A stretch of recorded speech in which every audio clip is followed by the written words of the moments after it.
Good evening.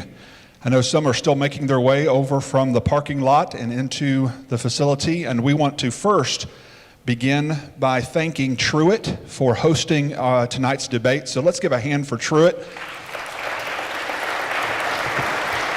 Baylor University. Truett's a great school. We've got a lot of great friends that go here and are part of Truett. And so if you're looking for a higher education, the Truett's a great place to go. And they didn't ask me to say that either. That's just something that I've come to believe and know about Truett. It's a great place for you to consider for a higher education. My name is Leighton Flowers. I am the Director of Evangelism and Apologetics for Texas Baptist. Texas Baptist is what is sponsoring this event called the Unapologetic Conference, which will begin tomorrow at Columbus Avenue Baptist Church.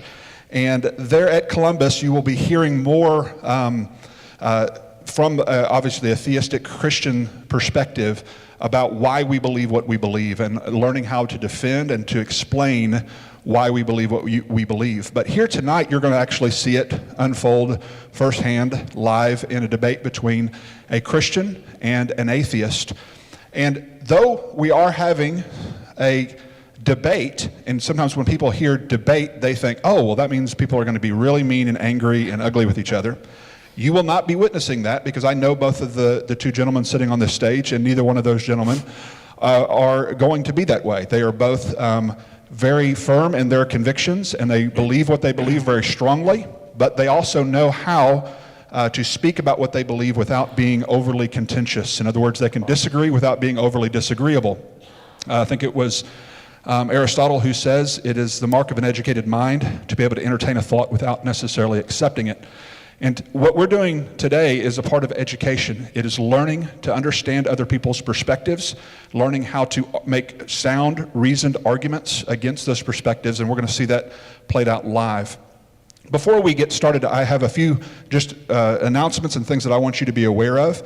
First, I want to thank Cynthia Atherton for her helping to organize this event, and as well as the Unapologetic Conference, and Dennis Parrish and his crew for the camera work that they're going to be doing.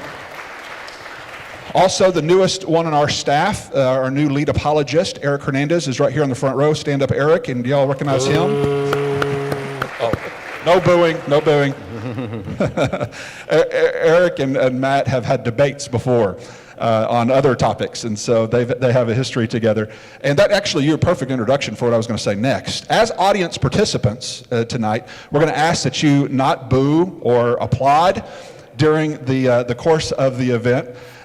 We obviously want you to be engaged, and so we have actually planned for a time for you to engage with your own questions. So you can begin to think and even maybe write down your questions as we go through the first portion of this debate, because the mics will be open later for you to come up. And let me emphasize this: ask a question, okay? Not make a debate point, not try to finish something Matt didn't say that you wanted him to say, or that Dr. Hunter says that you wanted him to say, you wish he would have said this, and he should. No, that's not what this is for, okay? This is to ask a question.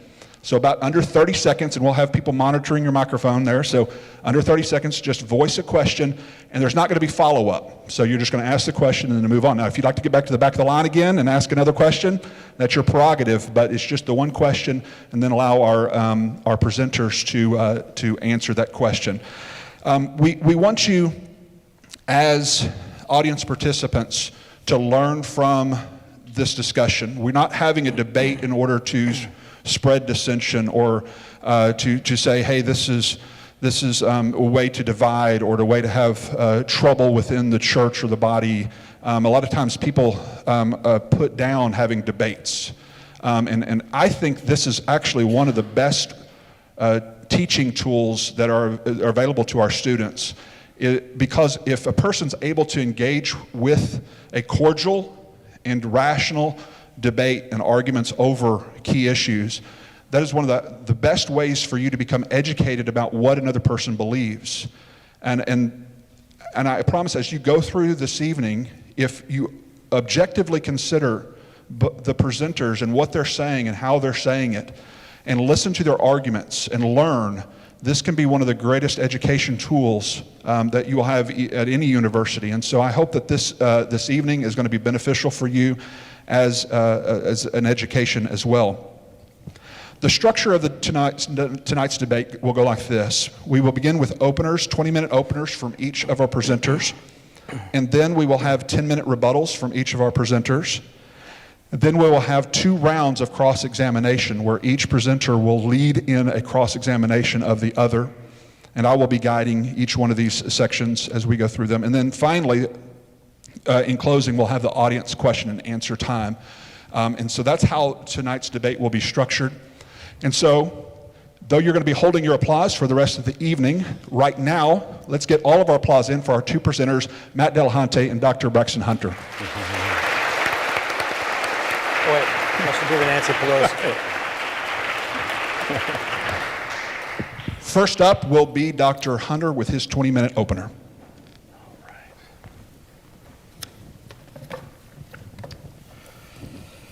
Well, first I want to say what a privilege it is to be engaging in tonight's debate in this incredible institution, and I have nothing but the utmost respect for the Unapologetics Conference, and I'm excited to be sharing the stage with Matt Dillahunty, who is a really sharp guy and an excellent debater, and so that should make for a lively discussion this evening.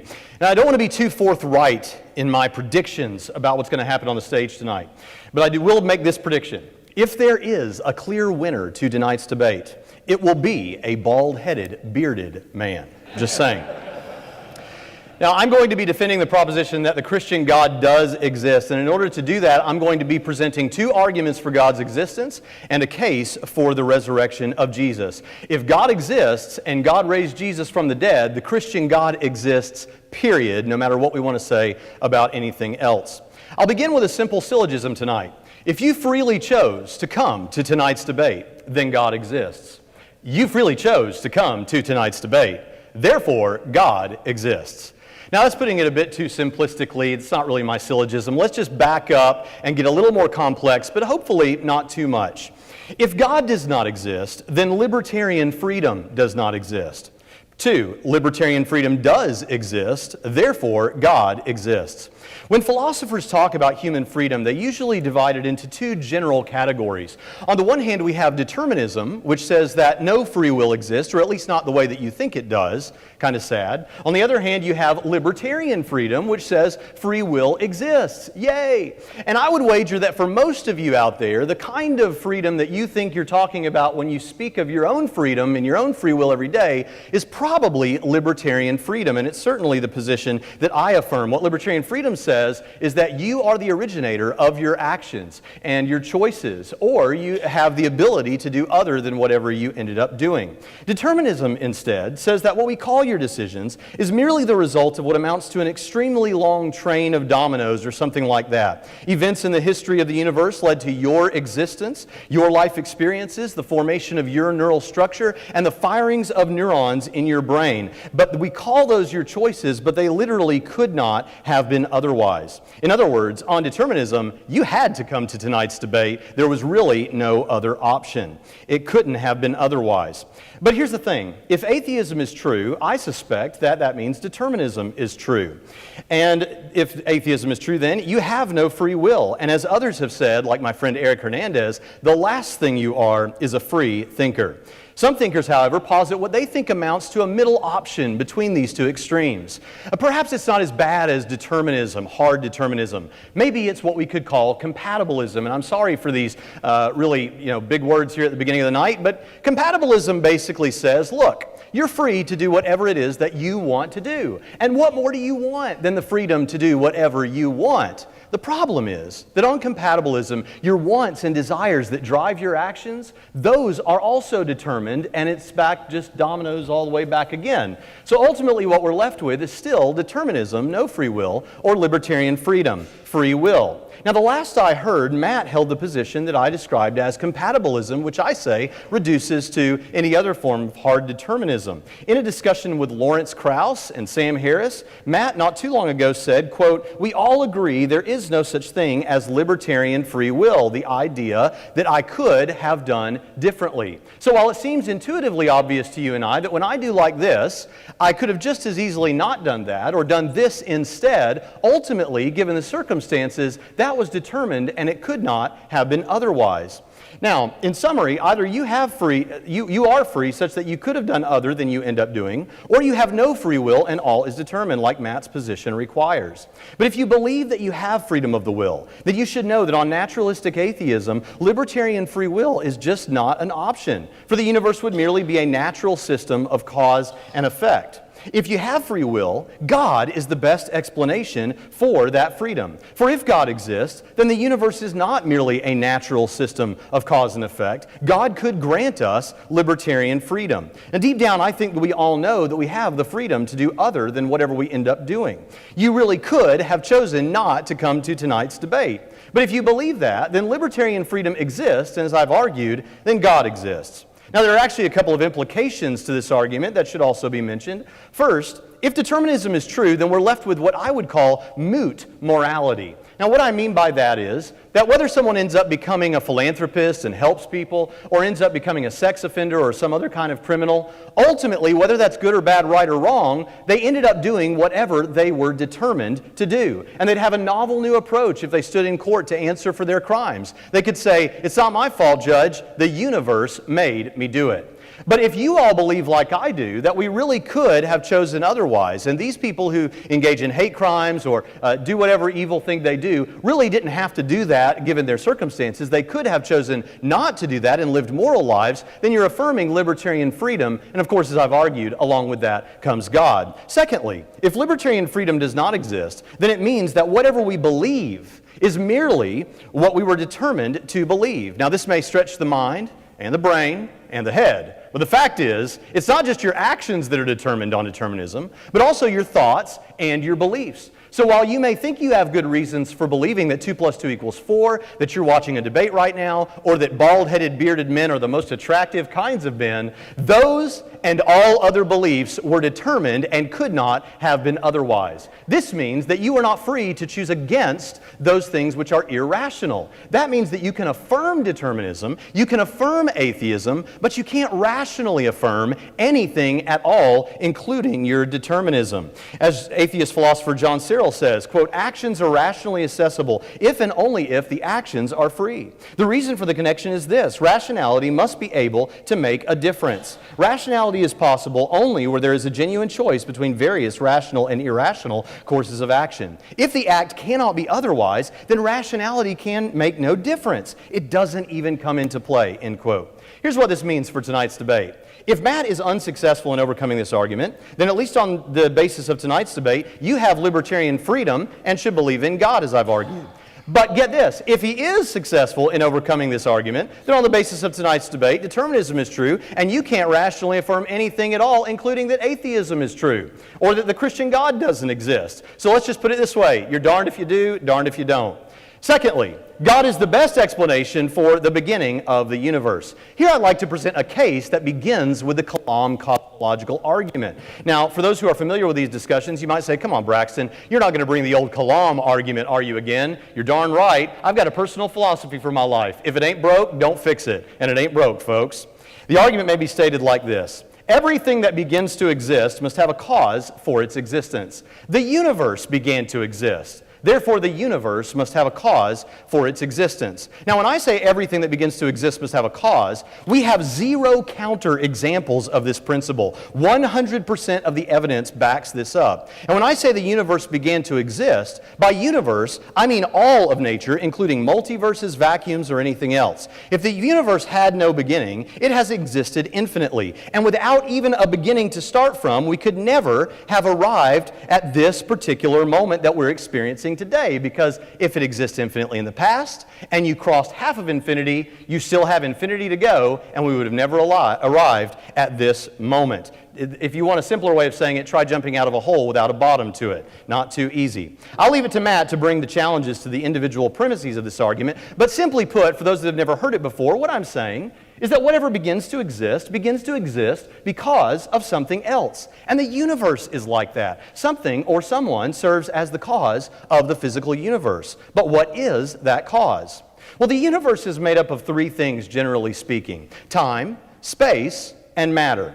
Now, since things can't cause themselves to come into existence, and since time, space, and matter are the natural universe, and it makes no sense to say that nature came before nature to cause nature, then whatever the cause of the physical universe is must be a spaceless, timeless, and non-material cause. It also had to be able, from a timeless state, to bring the universe into existence from nothing. Are there things like that? Well, some might say that the laws of logic or numbers could exist spacelessly, timelessly, non-materially.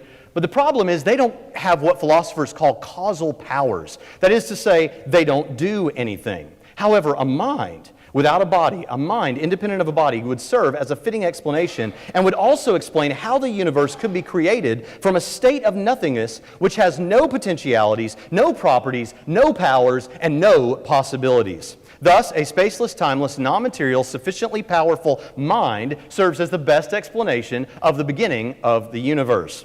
Now, interestingly, when Matt has been faced with this evidence in the past, and he has on several occasions responded by saying, well, perhaps, maybe all that's true, but it's not God. Maybe the explanation is a spaceless, timeless, non-material, sufficiently powerful group of universe-creating pixies. That's right, pixies. Now, I understand that Matt is probably saying this tongue-in-cheek. I understand that. But hey, let's just go with these universe-creating pixies. Because Occam's razor, the principle that you should shave away everything, anything that's unnecessary to explain your position, all the unnecessary variables, would leave us with one universe-creating pixie. So you'd have a spaceless, timeless, non-material, sufficiently powerful, singular, universe-creating pixie. Folks, that is a description of God and then just calling God a pixie. So I'd like to be the first one to welcome Matt to theism, but you pixie theist. So in summary, however you want to dice it, God's the best explanation for the beginning of the universe.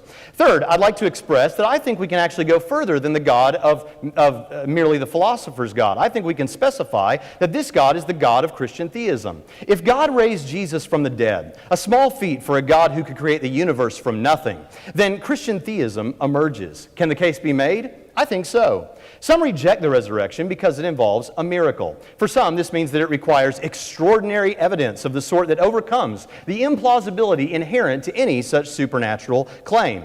Nevertheless, I'd like to head that off with something that I call recalibrated plausibility. What is recalibrated plausibility? Well, if God did not exist, or if Jesus was just any other first century Jew, then of course the resurrection would be incredibly implausible. But I've given good reason tonight to believe that God does exist, and it is universally accepted, or at least almost universally accepted by scholars, that Jesus thought of himself at the very least as God's special agent to bring about the kingdom on earth. So those two features together give us what I would call recalibrated plausibility, and I'll give you an analogy for how that works. Imagine that you encountered a group of people in a coffee shop somewhere who were excitedly telling you how they just saw this guy Neil walking on the moon. Can you believe it? We have video of it. We just saw this guy Neil walking on the moon. Now let's also imagine that you don't know anything about NASA. You don't know anything about the moon landing or space exploration. And so this sounds incredibly implausible. In fact, it's extraordinary. It's an extraordinary claim. But then let's imagine that later you actually do find out about this organization called NASA that has the sufficient power to put a man on the moon, and you also learn that there's this guy named Neil who was in the 1960s claiming to be a part of NASA's program as if he was saying, just watch my life and see what happens. Now go back to your friends in the coffee shop. Does their claim seem implausible? No, in fact, it seems very plausible. Why? Because we have recalibrated the plausibility for the discussion. Now, hopefully the analogy is simple enough to see. NASA is like God in that God is the sufficient power to do something like raise someone from the dead. And Neil is like Jesus in that Jesus was walking around basically holding up a sign saying, watch my life and see what I do as a part of God's special program. This results in recalibrated plausibility for our discussion. Also, I'd like to say that the majority of my case will be built on what historians call bedrock facts. A bedrock fact is considered as such by historians if it has two things going for it. One, it is highly evidenced, and two, it enjoys the consensus of critical scholarship, and that includes atheists and agnostics and Christians and perhaps others. With these caveats, we're prepared to consider the evidence. First, Jesus died by Roman crucifixion. Though it is sometimes argued that perhaps Jesus was able to pull off the resurrection because he never actually died by crucifixion, this is no longer a serious consideration among sober-minded scholars. N.T. Wright responds to swoon or apparent death theories like these thusly, quote, "The hoary old theory that Jesus did not really die on the cross but revived in the cool of the tomb has likewise nothing to recommend it, and it is noticeably important that even those historians who are passionately committed to denying the resurrection do not go by this route." But you know what? N.T. Wright's a Christian scholar, and you would expect him to say something like this. So maybe you'd rather hear from an atheist scholar. German atheist New Testament scholar Gerd Ludemann writes, "Jesus' death as a consequence of crucifixion is indisputable." But maybe you don't want a Christian or an atheist. What's up with these extremes? Maybe you'd like a Jewish scholar. Geza Vermesh says the Passion of Jesus is part of history. But maybe you don't want a Christian, an atheist, or a Jewish scholar. Maybe you'd rather have a liberal Christian scholar, like John Dominic Crossan, who writes, "There is not the, quote, slightest doubt about the fact of Jesus' crucifixion under Pontius Pilate.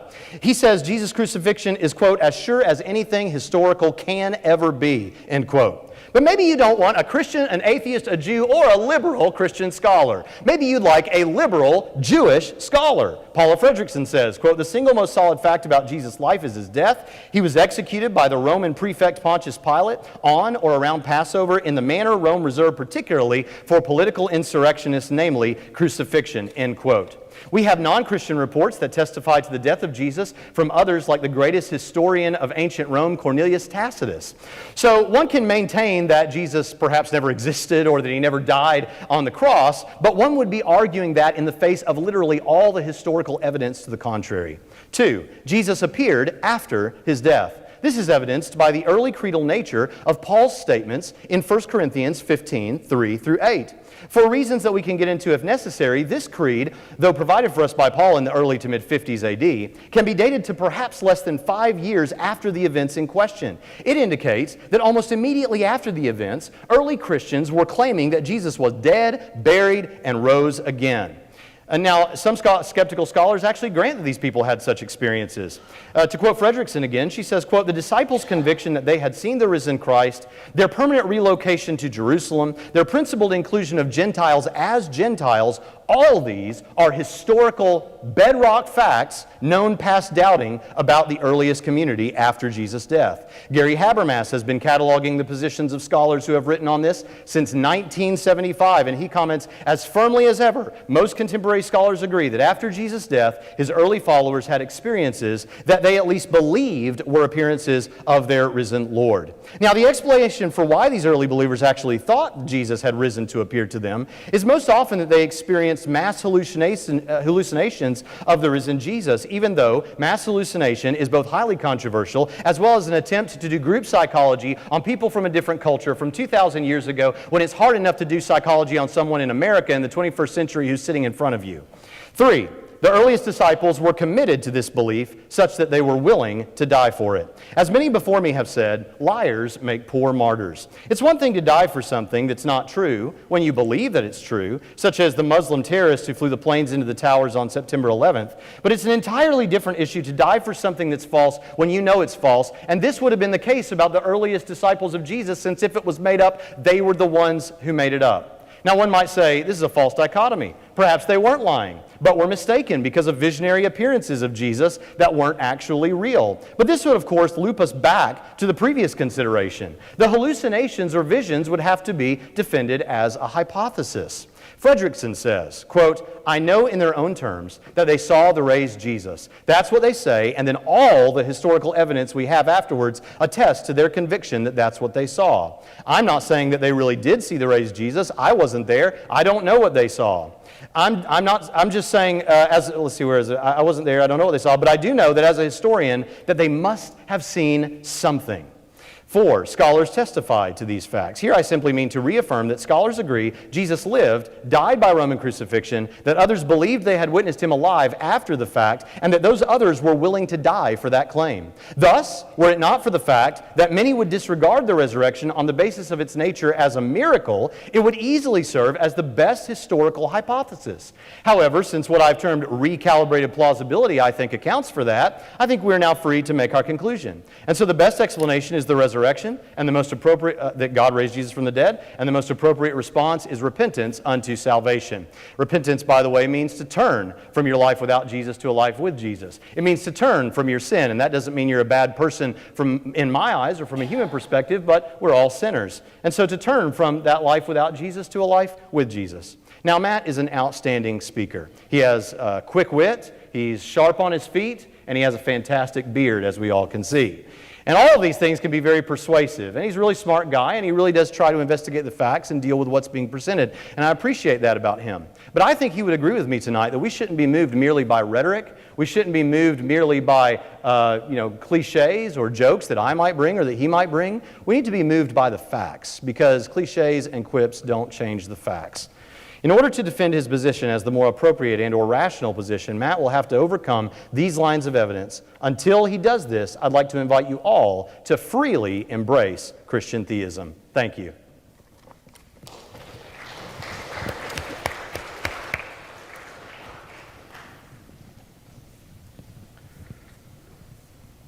Are they allowed to clap then? Apparently. This will be weird because I need my glasses to read this, but not to see you guys. So, hi. Hey. Yeah, I know you're not supposed to clap or acknowledge or whatever else. Thanks so much for having me. I'm really thrilled to be here. My former church, the church I grew up in, would have never done anything like this, and I realize we're not technically in a church that did this, but there's a Church of Christ that invited me down to San Antonio to do 3 nights of debates. They haven't had me back. But the Unapologetics Conference has invited me back. I did this, was it 2 years ago, year and a half ago, in Austin. Mike Licona and I debated the resurrection. And actually, no slight to Mike, but I wish we had done that because I think we're on a slightly different track there. So tonight, does the Christian God exist? There's probably some people who thought that Dr. Hunter was going to walk in and say yes, and I was going to march in and say no, and then there'd be like this WWE brawl, and that's just not the way things work. The arguments that are used here, if we're going to be defending Christianity, shouldn't be arguments that could be used by other religions, because if you present an argument that's equally viable to Hindus, Sikhs, Muslims, Jews, whatever, then we're not specifically talking about the Christian God. That's happened a little bit, but we'll get to more of that in the rebuttal. The interesting thing here is that I'm not here to disprove God. My position is not even, there is no God, which is what everybody thinks the atheist position is. Instead, I am not convinced that there is a God. And for some gods, I'm actually convinced that they don't exist. Now, how do we go about solving a mystery and figuring out what the right answer is? This is something we have to do all the time. Simple things. There was a jar of cookies in the kitchen, and now some of them are missing. Let's solve the mystery. Hey, Joey, did you eat those cookies? Nope. Maybe. There are plausible candidate explanations that we propose for anything and everything. Maybe the kid ate the cookies. But if we have exactly one occurrence of something, like we've never interacted with this child before, we've never had cookies in the house before, the cookies have never gone missing before, we don't really have a pile of evidence, how do we draw a line between it's most probable that little Joey ate the cookies than it is that God magically made the cookies disappear or that aliens came down and beamed part of those cookies up? How do we do that? On a single occurrence, and particularly with regard to historic events where we don't have a time machine, as far as I'm aware, we can't go back and actually get the information, we have to build the most plausible cases that we can. Now, with historical events, what we end up doing is saying, okay, are there other similar sorts of events? And what do we know about people in general? And we build up a case for what seems to be the most plausible explanation. Does that mean we're right? No, we might be. So, of the plausible candidate explanations, they're based on what we understand. And sometimes we have to acknowledge that we just don't have enough information to reach a conclusion about what's the right answer. There are answers that may be the best answer that we currently have, and they can be monumentally incorrect. There can be answers that seem reasonable based on the preponderance of the evidence, and those can also be correct. It's entirely possible for you to be completely reasonable and wrong. You want evidence of this? Consider how long people thought it was that the sun went around the earth.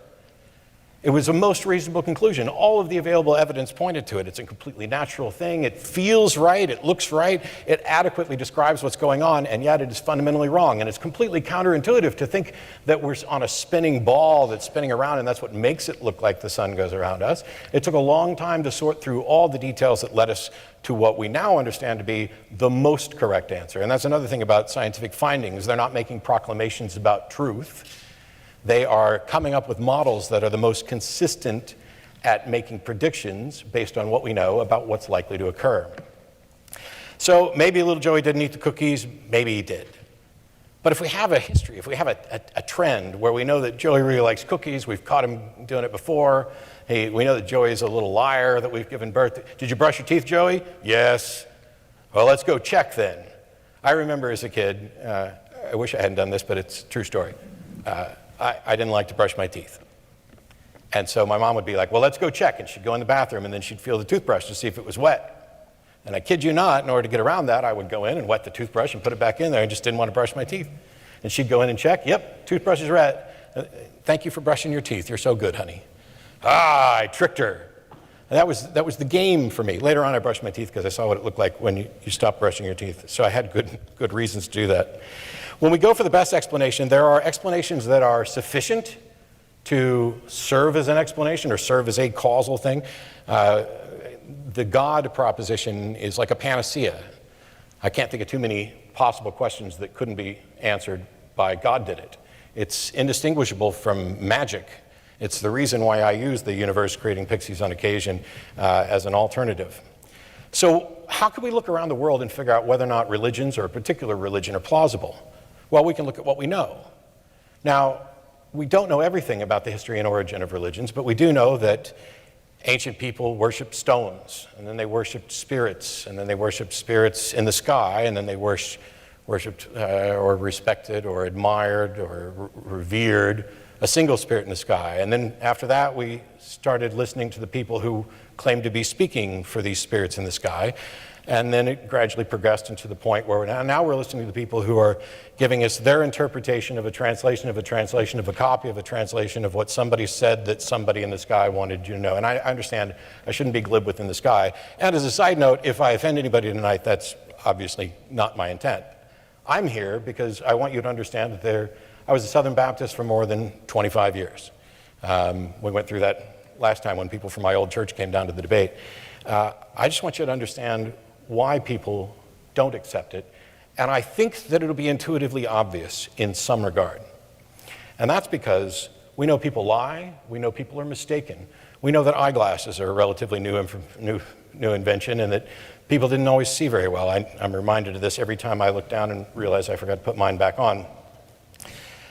Most people tend to think that religions other than theirs are mistaken, that these are the result of human inventions, human mistakes, sincere things. It doesn't have to be that somebody lied. We're not always talking about an intentionally manufactured fraudulent religion, as we would with Scientology or Mormonism, where we know that somebody actually manufactured the claims about those religions in modern times. And the evidence for this is just overwhelming to the point where, there's a Broadway musical exposing the Book of Mormon.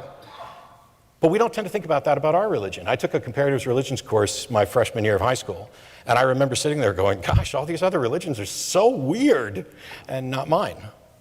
And then it was much later. I was over 30 by the time I sat down and applied my skepticism and critical thinking to what I believed and why. I didn't have a bad experience in church. I didn't get mad at God, and I lost my job and thought God wanted me to be a preacher, which is what people in my church had thought. And so I was like, okay, God, I'll do it. Let's get busy. Let's get started. And then I found out that some of the things I thought I had good reasons for, I just didn't. Doesn't mean they're false. My position is not, there's obviously no God. It's not even Christianity is a manufactured fiction in the same way that I would say Scientology almost certainly is. That's not it. It's just, I'm no longer convinced of that.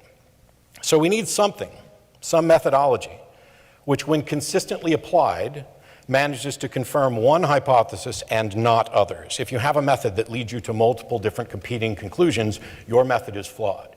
That's why we don't flip coins for things that are serious, hopefully, because a coin toss can lead you to decide to cross the street in busy traffic, or it can decide to have you stand there and wait for the traffic to go away. We make decisions better decisions based on methodologies that consistently provide explanations. Problem is, we don't always know what the answer is. We don't always have enough information to figure that out. And so if there are several potential plausible or seemingly plausible explanations, how do we tell which one's right?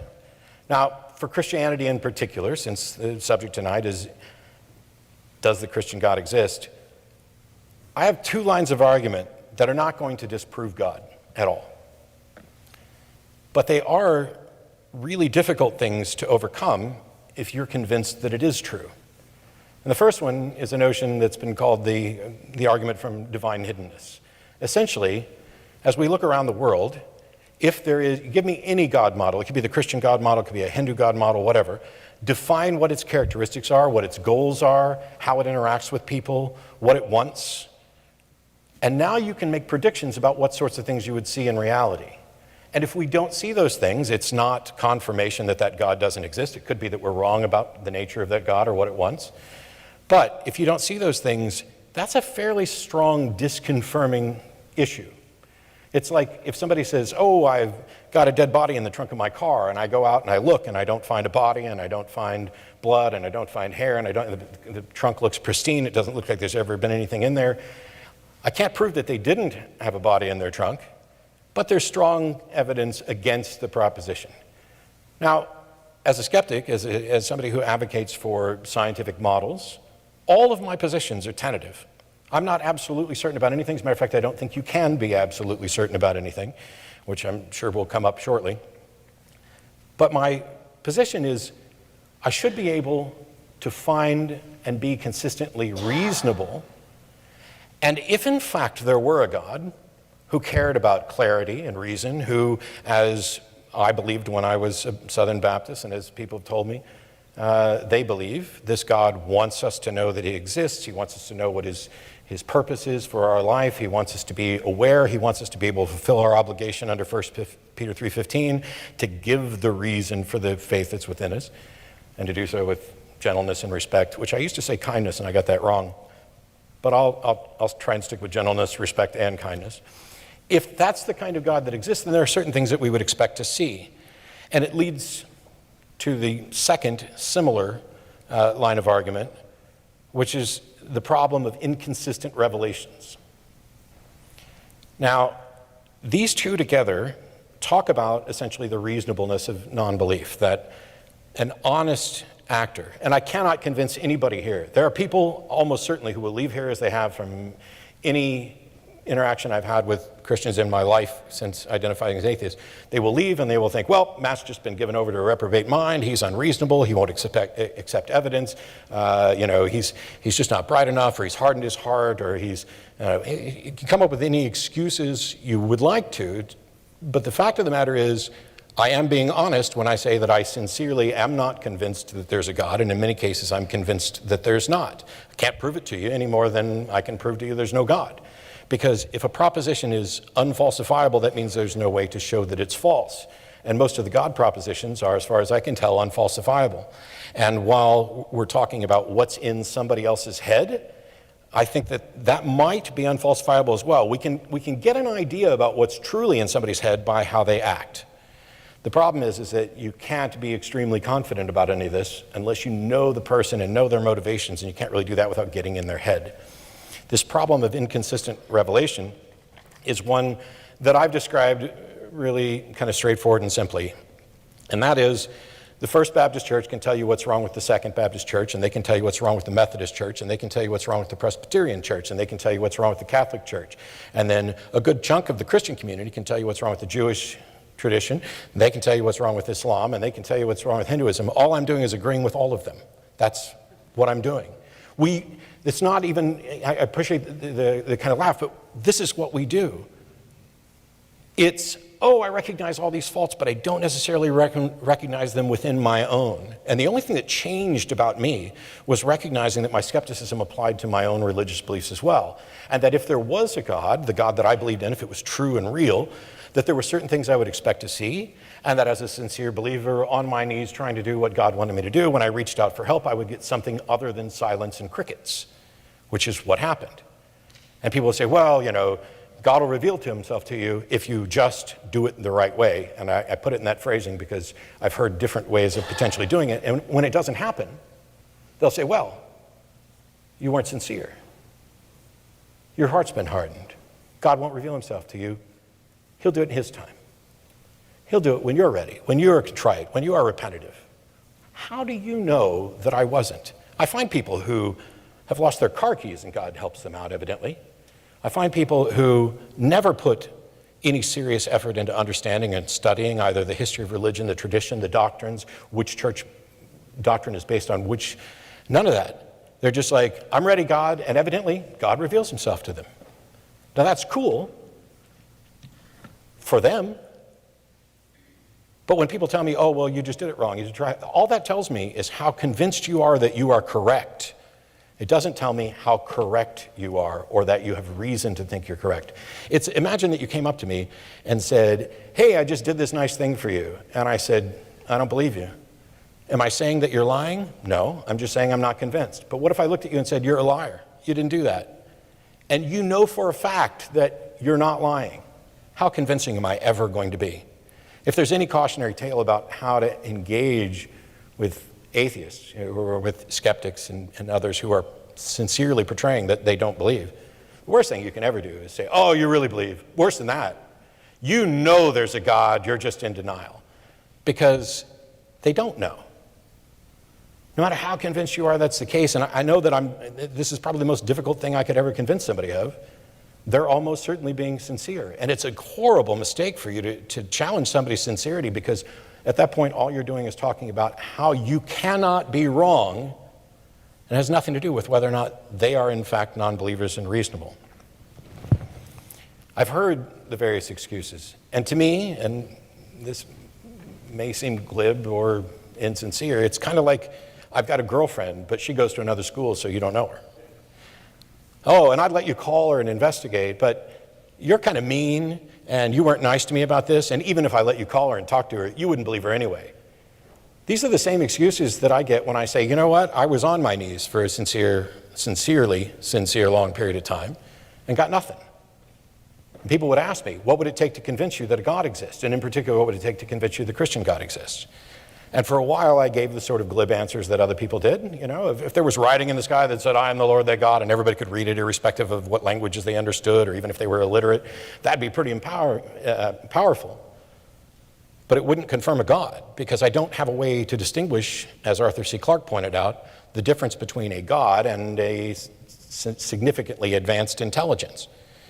I'm a magician and on occasion a mentalist mind reader, and so I can do things that people have accused me of being in league with the devil. Actually, they accuse me of that just for doing the TV show, but I do things that can blow people's minds. Now, if I were to have somebody pick a random hymn from the hymnal, and I don't even know which hymnal we have, and then I were able to tell you the title of that song and what it was about, that'd be pretty impressive. Would you think that I got a message from God? Is that the best explanation? Or is the best explanation that there was some trickery involved? Maybe I can read minds. Maybe something has nothing to do with God, but I can in fact read minds. How would you ever know that? How could you tell if somebody could read minds? My wife, ex-wife, whatever, doesn't matter. She once said when we were watching sci-fi shows that the first time somebody shows up who can actually read minds, we should kill them immediately because they are definitely going to take over the world. But yet we see people do this all the time. It frustrates me to watch shows like America's Got Talent when you see mentalists and mind readers up there performing, because it's like the judges believe there's actual magic. And oh, Shin Lim has got some powers and that's why smoke comes out of his mouth. And I'm not going to ruin how the tricks work for you guys today, but it's frustrating for somebody who does that to watch people who are gullible. I did tricks for people while I was in the Navy, and they would say, oh, you've got demonic energy running through you. And at the time, I was a Christian, and there's no way I wanted anybody to think that I was using demonic powers to do a card trick. And so I would show them how the trick was done. And they would look at me and say, that's not what you did the first time. And that tells me that they're convinced they can't be wrong. They've reached a conclusion. They think it's reasonable. And no amount of evidence to the contrary is going to change their mind at that time. But that doesn't mean that our minds are immune to change, and it doesn't mean that we're always right. The objections that are launched by me at all religions are the same ones that are launched by you and others at other religions as well. And what I'm striving to be is consistent. When there's a methodology presented that's going to lead me to consistently plausible, reasonable positions, I'm going to go with that. And I have yet to find one that consistently or reliably points to any God, let alone the Christian God. And what's more, if there is a God, this God should have a great understanding of logic, of reason, of the nature of evidence, of what should and should not be convincing and compelling to people. And if that God exists, where is he? Why doesn't he seem to care about clarity? Why is it that there's a debate ever? What's preventing Jesus from showing up and appearing right here, right now, conclusively? We're recording, yes, maybe doing it during the Super Bowl might have reached a bigger audience, but I'm pretty sure if we posted this video, it would eventually get views that outstrip any Super Bowl. So why doesn't that happen? It can't just be because I'm given over to some reprobate mind or God moves in mysterious ways and other things. If in fact there's a God who cares about truth and clarity, who cares about each one of us, who wants us to know that in fact he died and was raised for our sins, then he has to do something better than presenting a story that has been altered, passed on, in languages that die out. People don't even understand Shakespeare particularly well, and yet we're going back to try to figure out what happened 2,000 years ago. Thanks.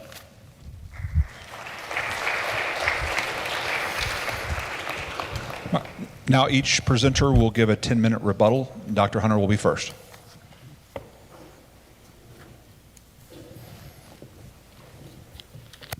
All right, thank you for that. Turn my mic on.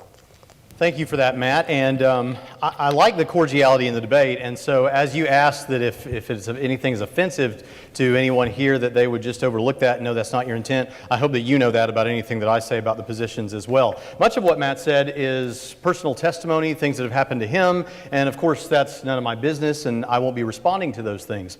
However, ultimately, what Matt has said tonight is that Christian apologists or Christian theologians have not presented good enough reason to believe, or good enough reason that it would warrant belief in the Christian God. I think that much was clear. And so when we begin here tonight, I just want to say that it's important to understand what we mean by good enough evidence and bad enough evidence. That's very important in a debate like this. And when it comes to Matt's position, I think Matt would agree. This debate is not about Matt Dillahunty. It's not about Braxton Hunter. It's about you, and it's about God and where you stand with God and whether or not the Christian God exists. And so for that reason, it would be important for us to consider what Matt might think would count as good evidence. Now, my understanding is that Matt isn't sure what would ultimately count for good enough evidence because it hasn't been presented to him, and if it does exist, God would know what it is, but he couldn't put his finger on what would be convincing. That's what I've heard in the past. So we don't know what would count as good evidence to him, but we do know what would not count as good evidence for Matt. And I would wager that, and I don't mean to sound harsh with this, I really like Matt. You can tell he's a likable guy, enjoyable to listen to. But I think for most of you in the audience that might be skeptics or atheists, I don't think you have the level of skepticism or atheism that Matt himself holds to. In fact, frankly, and this is just a point about the position, not about Matt personally, I think it's frankly an unrealistic level of skepticism. In a 2017 debate at this conference with Mike Licona, Mike asked Matt, what if a comet collided with the moon and suddenly anyone could look up in the night sky and see that in multiple languages, Hebrew and Greek, it was written, God exists? What would you think about that was basically the question. And Matt's response was basically that all we could say about that is, quote, we don't know how or why this event occurred. In other words, that was the end of the quote, but in other words, he doesn't think that would count as good enough evidence. Now, folks, I think that that's major here tonight. I think for many people, if suddenly a comet collided with the moon and it said God exists in multiple languages, that would be pretty good evidence. Likewise, in a 2014 debate with Matt Slick, Slick asked, parting of the Red Sea, parting of an ocean. You're sitting there and someone says, in the name of Jesus, and the ocean parts. You going to believe in God now? Matt's response, no. Slick asks, well, what would it take? Matt Dillahunty says, I just told you, I don't know what it would take. So Matt doesn't know what it would take for him to believe, and if someone parted an ocean in Jesus' name, that would not count as good enough evidence to warrant belief. So I don't say this to throw mud at Matt. That is not the point at all. The point is this. If we're talking about what counts as good and bad evidence, and it's not also about whether those things have actually happened or will happen. That's a different point. The fact is that if they did happen, Matt wouldn't count that as good evidence. So if you're out there in the audience tonight as a skeptic or someone who's on the fence or an atheist, and those things, like it being written on the moon, or if the ocean parted in Jesus' name, if that would count as good evidence to you, this is pretty good evidence, well, then Matt's opinions about what should count as good and bad evidence, I don't think should have any serious hold on you.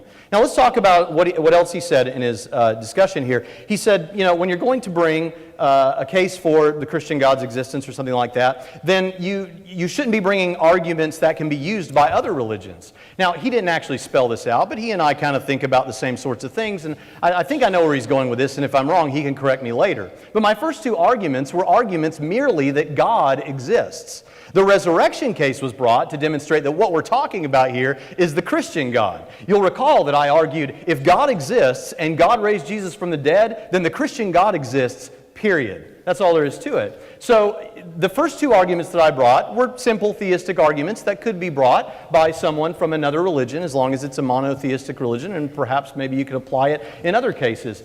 But the fact is, I didn't leave those arguments there alone. I followed them with a resurrection case to put a name tag on that God. This is the Christian God. So I'm not sure if he wants to say more about that later, but I'll look forward to what that will be. He says, how do we get the probability of a historical event? Now, here's the thing about when we do historiography. When we do historiography, what we don't do is to work some kind of a mathematical equation. Now, there are a few historians do that. There are very few. Those are Bayesian historians, and maybe there's some other kind of method that some historians use that I'm not aware of, and they do kind of get into some mathematical probabilities, but that's not how typically historians do their work. What they do is what's called inference to the best explanation. So what they'll sometimes do is they'll put out a spread of possibilities for any particular historical event. Highest possible probability, very probably true, more probable than not, more possible than not, possible, improbable, those kinds of things. And then they'll look at the evidence, and they'll look at the different kinds of criteria that they have. Does the explanation, the hypothesis we're putting forward, have explanatory scope? That is, does it account for a large number of the data? Does it have explanatory power? Does it account for it easily? It's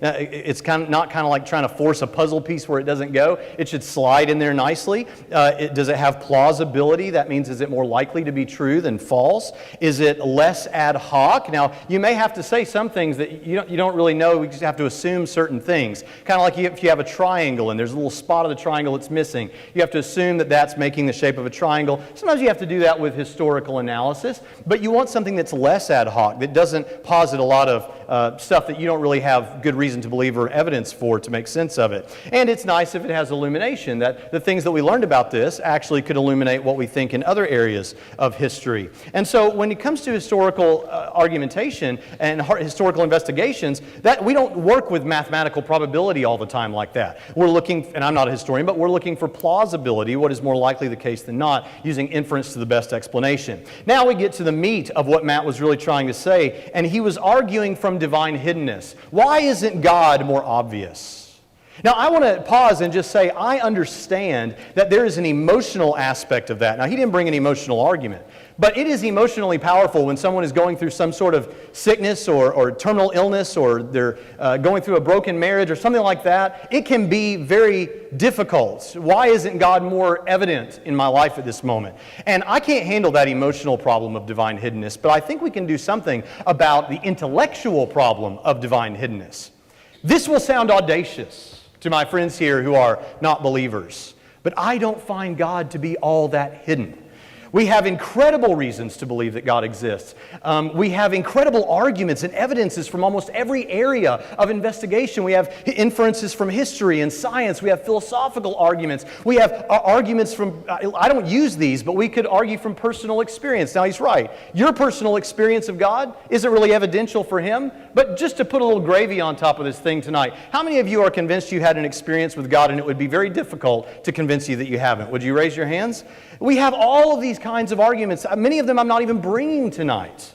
So when every physical object and concept in the universe could be used as a reason to believe that God exists, I'm not trying to be critical of those who don't believe. And I certainly wouldn't be presumptuous of someone who has genuinely tried to have a relationship with God, and for whatever reason that hasn't happened. I don't know what to say about that. You know, it's almost like I don't want to respond to the point because I don't want to sound insulting to your personal position, and I would never want to do that. And I'm not saying that you just didn't try hard enough or something like that. All I'm doing is pointing to the evidence. And it strikes me that everywhere I look, there seems to be good evidence for God. Now, I do understand, why doesn't God show up every 2 years bodily and just announce it on television so that everyone can see? But see, that would mean that what God is looking for is mere intellectual belief. What God wants is not merely a lot of people to believe intellectually that He exists. What God wants is for people to enter into a relationship of trust and loyalty with Him. And if God is aware, as He would be, that in this world, with this amount of evidence, the greatest number of people would freely choose to come into a relationship with Him, then God is not required to give more evidence than that just to suit our fancy. And besides all of this, Matt said in a video called Who Are You to Question God, that even if he were convinced that God exists, that doesn't mean that he would worship God. In fact, he says he doesn't believe in worship, so he wouldn't worship that God.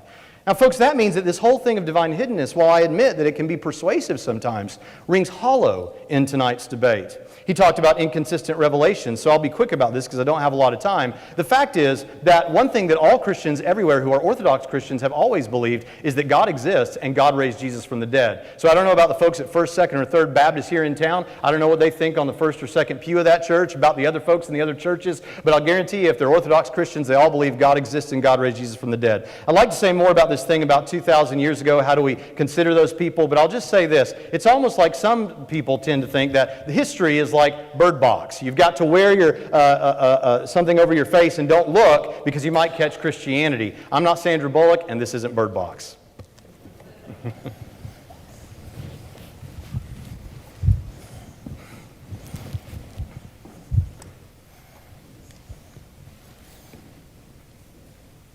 I'm just waiting on you to say go. Okay, I'm talking. And there's going to be a lot to get to because I've got to go through rebuttals and everything else. So he says he's just pointing to the evidence. I would dispute whether or not we've actually pointed to anything like evidence. What we pointed to is arguments that are interpreted in such a way. But early on, he began with this notion about free will and determinism. And while I am on record as being a compatibilist, I've also done a video with Rationality Rules where he talked about that. That's almost too much to begin going into, but I will say that I don't accept that we have anything like libertarian free will. And so if you're going to propose that God is the best explanation for something that I don't think we have, I don't know how that can be convincing. I also don't know how you could demonstrate that I could have done otherwise. I can demonstrate that I feel like I could have done otherwise, but we don't have a way to rewind the clock to, in fact, show that I could have done otherwise. So how do you draw a distinction between the impression that you could have done otherwise and the fact that you could have done otherwise? Meanwhile, the notion of a God of classical theism, which would apply to Christianity as well, is in direct conflict with the notion of libertarian free will. Because if a God knows everything is going to happen and created the universe and chose the universe in which I'm an atheist as opposed to choosing a different universe, then I didn't get to make those choices. I still made those choices within the context of that universe, but it was decided before me. And when you have a Bible that says that everything goes according to God's plan and that He can actually make prophecy, you can't have prophecy unless God already knows how things are going to turn out. And all of this stands in dire conflict with the notion of libertarian free will. Now, that's not a problem for me because I don't think we have libertarian free will. But we're probably not going to be well suited to go down that path this evening. The next thing he presented was the Kalam Cosmological Argument. And as I pointed out many times, the Kalam Cosmological Argument is not an argument for the existence of God. God is not in the premises, God is not in the conclusion. Premise 1, everything that begins to exist has a cause for its existence. Premise 2, the universe began to exist. Conclusion, therefore the universe had a cause for its existence. That's the whole argument. Everything else that ties it to a God about saying, oh, that cause must be transcend space and time and be an agent. None of that is part of the Kalam Cosmological Argument. Those are assertions that are glommed on about things that I don't think that we can possibly know about what type of cause might be sufficient and necessary to explain the origin of the universe. So the Kalam Cosmological Argument is not in any way a proof for God. What it is is it's a little hanging fruit that makes it seem like you're being reasonable because, of course, the universe had to have a cause, and then we go on and have a secondary conversation about the nature of that cause. I'm not convinced that we know enough to conclude what the origin of the universe is, or how we ruled out things like universe creating pixies or multiverse or anything else. I understand that in some of those cases it pushes it back, but just to say that, gosh, the proposed explanation for the universe sounds a lot like God is not compelling at all, because God is a specific invention in many cases to explain the things that we don't know. Every time there's something we don't know, we stick God in there. And if God can be an explanation for anything, it's an explanation for nothing. As a matter of fact, it has no explanatory power. It is functionally identical to saying it's magic, because we tend to explain the unknown in terms of things that we know. Now, he also mentioned that if I can't defeat this argument about determinism, then you all have libertarian free will. That's just a fallacy. Whether or not I can defeat any argument is irrelevant to what kind of will you have or anything else. He mentioned that we have 0 counterexamples to this. We also have 0 examples of something not beginning to exist, of something existing necessarily eternally. We have 0 examples of anything that has been identified as beyond nature. I don't even know how we could begin to investigate the supernatural. We can investigate manifestations in nature, and we may come up with a model that allows us to conclude that these manifestations are caused by something outside of nature, but we're not there yet, and we have no way to confirm supernatural causation. This is the reason why science is not based in philosophical naturalism, it's based in methodological naturalism. Science methods cannot consider supernatural explanations. So when we talk about, hey, I'm just presenting the evidence, and the evidence is all around, and I don't think God's all that hidden, what we're presenting here would not fit in with science.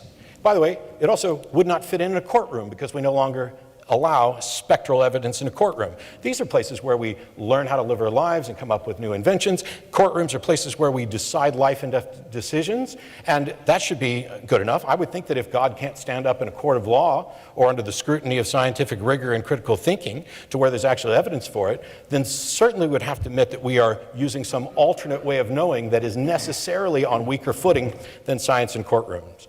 Now, this notion that he brings up about recalibrated plausibility, yes, I completely agree. And the way you recalibrate plausibility is to investigate and examine and come up with more data. And that can't happen for a single occurrence. It can't happen for historical events, though we can compare it to other ones. Thou shalt not put the Lord thy God to the test. Well, that already is going to prevent us from testing the Christian God appropriately. But when we try to test for this, when, for example, the Templeton Foundation does an investigation of intercessory prayer, what we find is that prayer doesn't work. It works at the rate of chance. And as a matter of fact, if you know you're being prayed for, those people did worse. The contention is that perhaps they had performance anxiety, that if they knew people were praying for them and they didn't get better, this would somehow mock God. So they actually got worse because of the stress is one thing. This notion about the moon landing, there are people who deny the moon landing. I'm not one of them. We've been to the moon. The earth is not flat. Vaccines don't cause autism. You know, this is stuff that you can actually look up and investigate, and you will find data. And in many cases, these are things that we can do multiple trials on. Now, the bedrock facts and the minimal facts and Gary Habermas's thing, first of all, there are people who don't think that Jesus existed, the mythicists. I don't think they're on particularly good footing. Because it's not really that unusual to think that there's an itinerant Jewish rabbi in the first century, because there were loads of them. But the facts that they're presenting as minimal facts aren't confirmable. And so what we're doing is saying, he said, well, no, you might not want an assessment from a Christian theologian. You might not want an assessment from an atheist. You maybe want one from a Hindu. I don't want assessments from anybody. I want data. I want evidence, because every single one of those things cited, whether it came from an atheist, a Jew, a Hindu, or a Christian, is their opinion about what happened. I want the data that leads to that opinion. That's how we determine whether or not it's reasonable, not because I can cite more references for my idea, because the truth of a proposition isn't impacted in any way by the number of people who believe it, or the sincerity of their convictions, or how many other people agree with their opinions. Now, I agree that we shouldn't be trying to do group psychology on people from 2,000 years ago, which should point out that we also can't conclude that they were honest and reasonable, well represented, accurately presented, and that we should accept it. That's also an assessment of that. There are people who would die for a lie. I'm not assessing that anybody did or needed to die for a lie, because what we have are claims, and we have a dearth of evidence to actually be able to investigate and reach a reasonable conclusion on that. I'm doing a video in the near future on compound inference. It's a clever title, but it gets into this notion of Occam's razor and problems with abduction and inference. I won't go through it too much right now, but this notion that I'm being too skeptical, boy, I get that a lot from people who believe all sorts of things that I don't believe. Matt, I don't see why you believe that the Earth's a round ball. You're just too skeptical. I don't think it's possible to be too skeptical, because skepticism is not cynicism. It is not asserting that something is wrong. It is simply being intellectually honest and saying, I am not convinced, and I will not be convinced until the data compels me to be convinced. And when somebody presents me with what convinced them, it will either convince me or it won't. And if it won't, I need to be able to point out why I don't accept it, and then they can evaluate whether or not I'm being too skeptical or whatever. Now, when Lacona asked about, the comets smashing into the moon and producing that, would that, God exists, would that convince you? No, it wouldn't convince me that God exists for the reason I already pointed out. It would be arrogant of me and incorrect of me to think that I could tell the difference between what a God did and what some technology that I'm unaware of did. This is how con artists work. They play on what you think, your kind of pop or folk understanding of what reality is. This is how magicians work. I know too much about how we are fooling ourselves on a regular basis to say that, yes, that would be confirmation of God. He did the same thing with regard to if we lopped off somebody's head and then they got up and walked out. Would you then believe in the supernatural? No. But I would believe that we lopped off someone's head and that they got back up from the dead. The fact of something occurring is independent from whether or not I understand how it occurs. And this is why, when we talk about why won't God reveal himself, yes, if in fact a God revealed himself to me, that does not compel me to worship or obey or anything else. But it would certainly make it easier to get past these pedantic exercises about whether or not there's a God that actually exists, and focus on whether or not this is a God that is worthy or deserving of worship, or whether any God could be. There's no confirmation of the supernatural ever. Anytime the supernatural has been proposed as an explanation for something that we've observed, and we've actually been able to narrow it down to what is the most plausible explanation, the explanation has never been supernatural or magic. That doesn't mean it doesn't happen, it just means we can't confirm it. All right, during this next session of cross-examination, it'll be 12 minutes long, 6 minutes being led by each of our presenters. So Dr. Hunter will begin by asking questions, and what I want to ask of our presenters is if you are to ask a question, please at least give about 30 seconds before you start to interrupt or to jump on each other's words. I want you to be able to have a good conversation, but having been in debates before, I know it can get really confusing if you ask a question and you immediately begin to interrupt them while they're trying to get out an answer. So at least let the one responding go at least a good 30 seconds before you jump in or maybe redirect the question or something of that nature.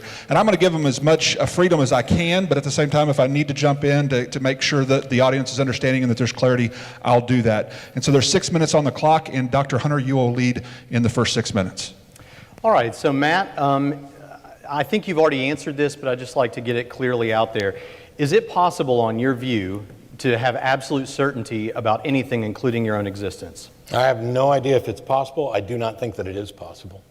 So in other words, epistemically, you're not certain of anything. We're talking about Cartesian certainty. Like, I know you have to accept the reality that you're in and all that, but as far as like Cartesian absolute certainty, your position would be, we can't have that even about our own existence, so far as you know. So I'll try to do this quickly. It's a really specific point, and we may be talking about two different things. Basically, when Descartes does the cogito ergo sum, Hobbes pointed out essentially that that's contingent on the validity of reason, and whether or not we can ever show that reason is reasonable may prevent us from getting to absolute certainty, which is why when I debated Seitz and Bruggencate, I called what I feel as maximal certainty. So if I begin with identity, non-contradiction, excluded middle, from that we can directly derive mathematics, and then from that point you either have deductive reasoning that leads to things that are as certain as logic, But I don't call it absolute certainty because I don't know how we can confirm the validity of reason. Okay, thank you. Now, you have said many times, and I'm not sure if you said it tonight, that we should believe something when it has been demonstrated. Can you define for me what you mean by demonstrated? Sure. So it's going to be different for different claims, and different claims are going to require different types of evidence. If you say, I just got a dog, I'm just going to believe you. And part of it has to do with how that fundamentally affects or changes my worldview. I know dogs exist. I know people have dogs as pets, and so I'm willing to accept that. If you say, I just got a pet dragon, to borrow Carl Sagan's example, I'm not going to believe that. I'm going to need more. And so what would be required to convince me that is going to depend entirely on what the claim is. So if you've got a dragon, I would prefer that you just show me the dragon. That the Christian God exists. Well, see, that's the thing. When we're talking about something that is capable of doing anything, I can't tell the difference between God did it and some advanced technology. You know, it's like going to a magic show when you know nothing about magic. That's why people conclude that, oh my gosh, Darren Brown's really reading minds when he's not. Yeah, and I don't. So would you say that you don't know what that demonstration would look like for the Christian God's existence? I have said that, and I tend to follow it up by saying that if a God exists, then God does know what would convince me. And God should be capable of producing that. And the fact that he hasn't means that either he doesn't exist, doesn't want me to know he exists yet. Is it possible that given your epistemic framework, and I know you said that you thought it was reasonable to say that if a person parted the ocean in Jesus' name or something, that shouldn't convince you, but is it possible that given your epistemic framework that you've constructed a setup where it just isn't possible that short of God taking away your libertarian freedom, which I know you don't believe you have, that he could actually make you believe? Even if I had libertarian freedom, God, I don't see how God demonstrating his existence would preclude my freedom. No, I'm saying short of him taking away your libertarian freedom and making you believe, it may be that your epistemic framework is such that there's nothing that he could do that would actually make you believe. No, there's loads of things that I did not believe that I became convinced of based on good evidence. The fact that I don't know what evidence would convince me for this particular claim is about the nature of the claim. But God wouldn't have to violate my libertarian free will in order to convince me of this. For example, if somebody just appeared right here and said, hey, I'm Jesus, I'm real, I'm here to show you, that would begin the process of figuring out, okay, do I have good reason to believe that's the case? But you still might be skeptical that that's an apparition or that you're just having a mental issue or something. That would be the initial assessment. Yeah, that's why you investigate, to make sure that you didn't just jump to a conclusion. So if somebody parts the waters in the name of Jesus, what if they parted the water? Oh, I'm sorry, it's your question time. Okay. Is it the case that you're not offering a competing hypothesis to the resurrection tonight? Correct. Okay. I don't have a lot of time for that. When it comes to, let's say, the free will argument, is it not true that on your view, whatever you end up doing, it could not have been otherwise, and doesn't that extend to your thoughts and beliefs? No. It's my position that I have no way of knowing if it could have been otherwise. Yeah, but you affirm the position of compatibilism, right? Well, I have in the past. I've gone back on compatibilism just a little bit, and that's... Back toward libertarian freedom or toward determinism? Well, compatibilism is the notion that determinism is true and not in conflict with that. Right. So it's not a move back to determinism. I was never in opposition. You've moved back toward libertarian freedom? No. I've moved back towards the notion that we don't have free will of any sort. Oh, okay. But that's not... Okay. This is why I said it's too complicated. It'd be something I'd be happy to discuss in detail. But I also don't know that it's relevant. Okay, but given the circumstances, my doing this right now, even though I experience that as a free choice and all those kind of things, and there's thoughts and everything, and I'm thinking through it, that was determined and could not have been otherwise, because our mental states are reducible to our brain states, which are reducible to our biology, right? I'm just saying that I have no way of knowing that that wasn't determined. How would you show that this was actually, that whether or not this felt like something I did voluntarily, or if I just feel it? Because we have scientific studies to show that the brain makes decisions before the consciousness is aware of it. And that is troubling. It's something we haven't resolved. Living experiments, we could talk about that, but here's the thing. I'm not saying that we've reached a conclusion. I'm just saying that that's what the data show now. Okay, but the point is, your position currently is that my doing this could not have been otherwise. No. Given my circumstance, I have no idea if you could have done otherwise, and I have no idea how you could demonstrate that you could have done it otherwise. So anyone saying that they could have done otherwise is now making... But that's determinism. No. Okay. We got to the end of the first 6 minutes. Now Matt will lead the cross-examination for the next. Sure, I won't leave that 6 as a minutes. no. I'll use some of my time to get this. Saying you couldn't have done otherwise would be determinism. Saying I'm not convinced you could have done otherwise is not determinism. It's a recognition that determinism is essentially part of this, but I don't know how you would show that you could have done otherwise. That's the problem with that. Right. But Well, that wasn't, I mean, I was asking you, and that sounds like respectfully, that sounds like a little bit of a dodge. It Well, sounds like I understand. saying, I don't know how you would determine that. That wasn't what I was asking. Okay. I was asking, on your view. How can you tell, here's my question. Okay. How can you tell the difference between feeling like you could have done otherwise and actually having been able to do otherwise? Okay, here's a couple of things. I know you won't like the first one. You might like the second one, but I doubt it. Okay. The first one is, I believe, so our immediate experience that we seem to have libertarian freedom. You know, you've probably seen John Searle and others say things like, look, it seems when I do this that I could have just as easily done this, and that is very difficult, and that's very powerful to escape. So, and I'm trying to be quick, but my immediate experience of libertarian freedom, a good argument has to have premises that are plausible, which means more likely to be true than not. And any argument structured that would try to convince me that libertarian freedom does not exist would rely on one or more premises that are less plausible than my immediate experience of libertarian freedom. Sure. But that doesn't, okay, so the question was, how can you, okay, where's the second one on how you can demonstrate? The second one is that I think if we don't have libertarian freedom, then rational affirmations are impossible.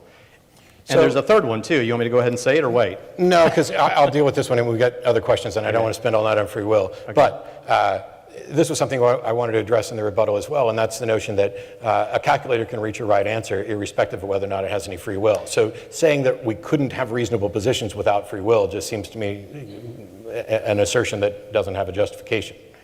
Is that a question? No. But it can be now that we've... Yeah. Well, can I address that since you did say it? Well, this will touch on that, so maybe. The first question I had, is reasonable non-belief possible? I think there are people who don't believe, and from their perspective, they feel like there are good reasons for their non-belief. Wow, okay. I'm trying to figure out which of us dodged more right then. As long as we both admit we're dodging a little. Well, actually, I don't think I was dodging. So people can, it seems to me, and correct me if I'm wrong, it seems to me that you're stating that people can be convinced they're reasonable even if they're not. I think, yeah.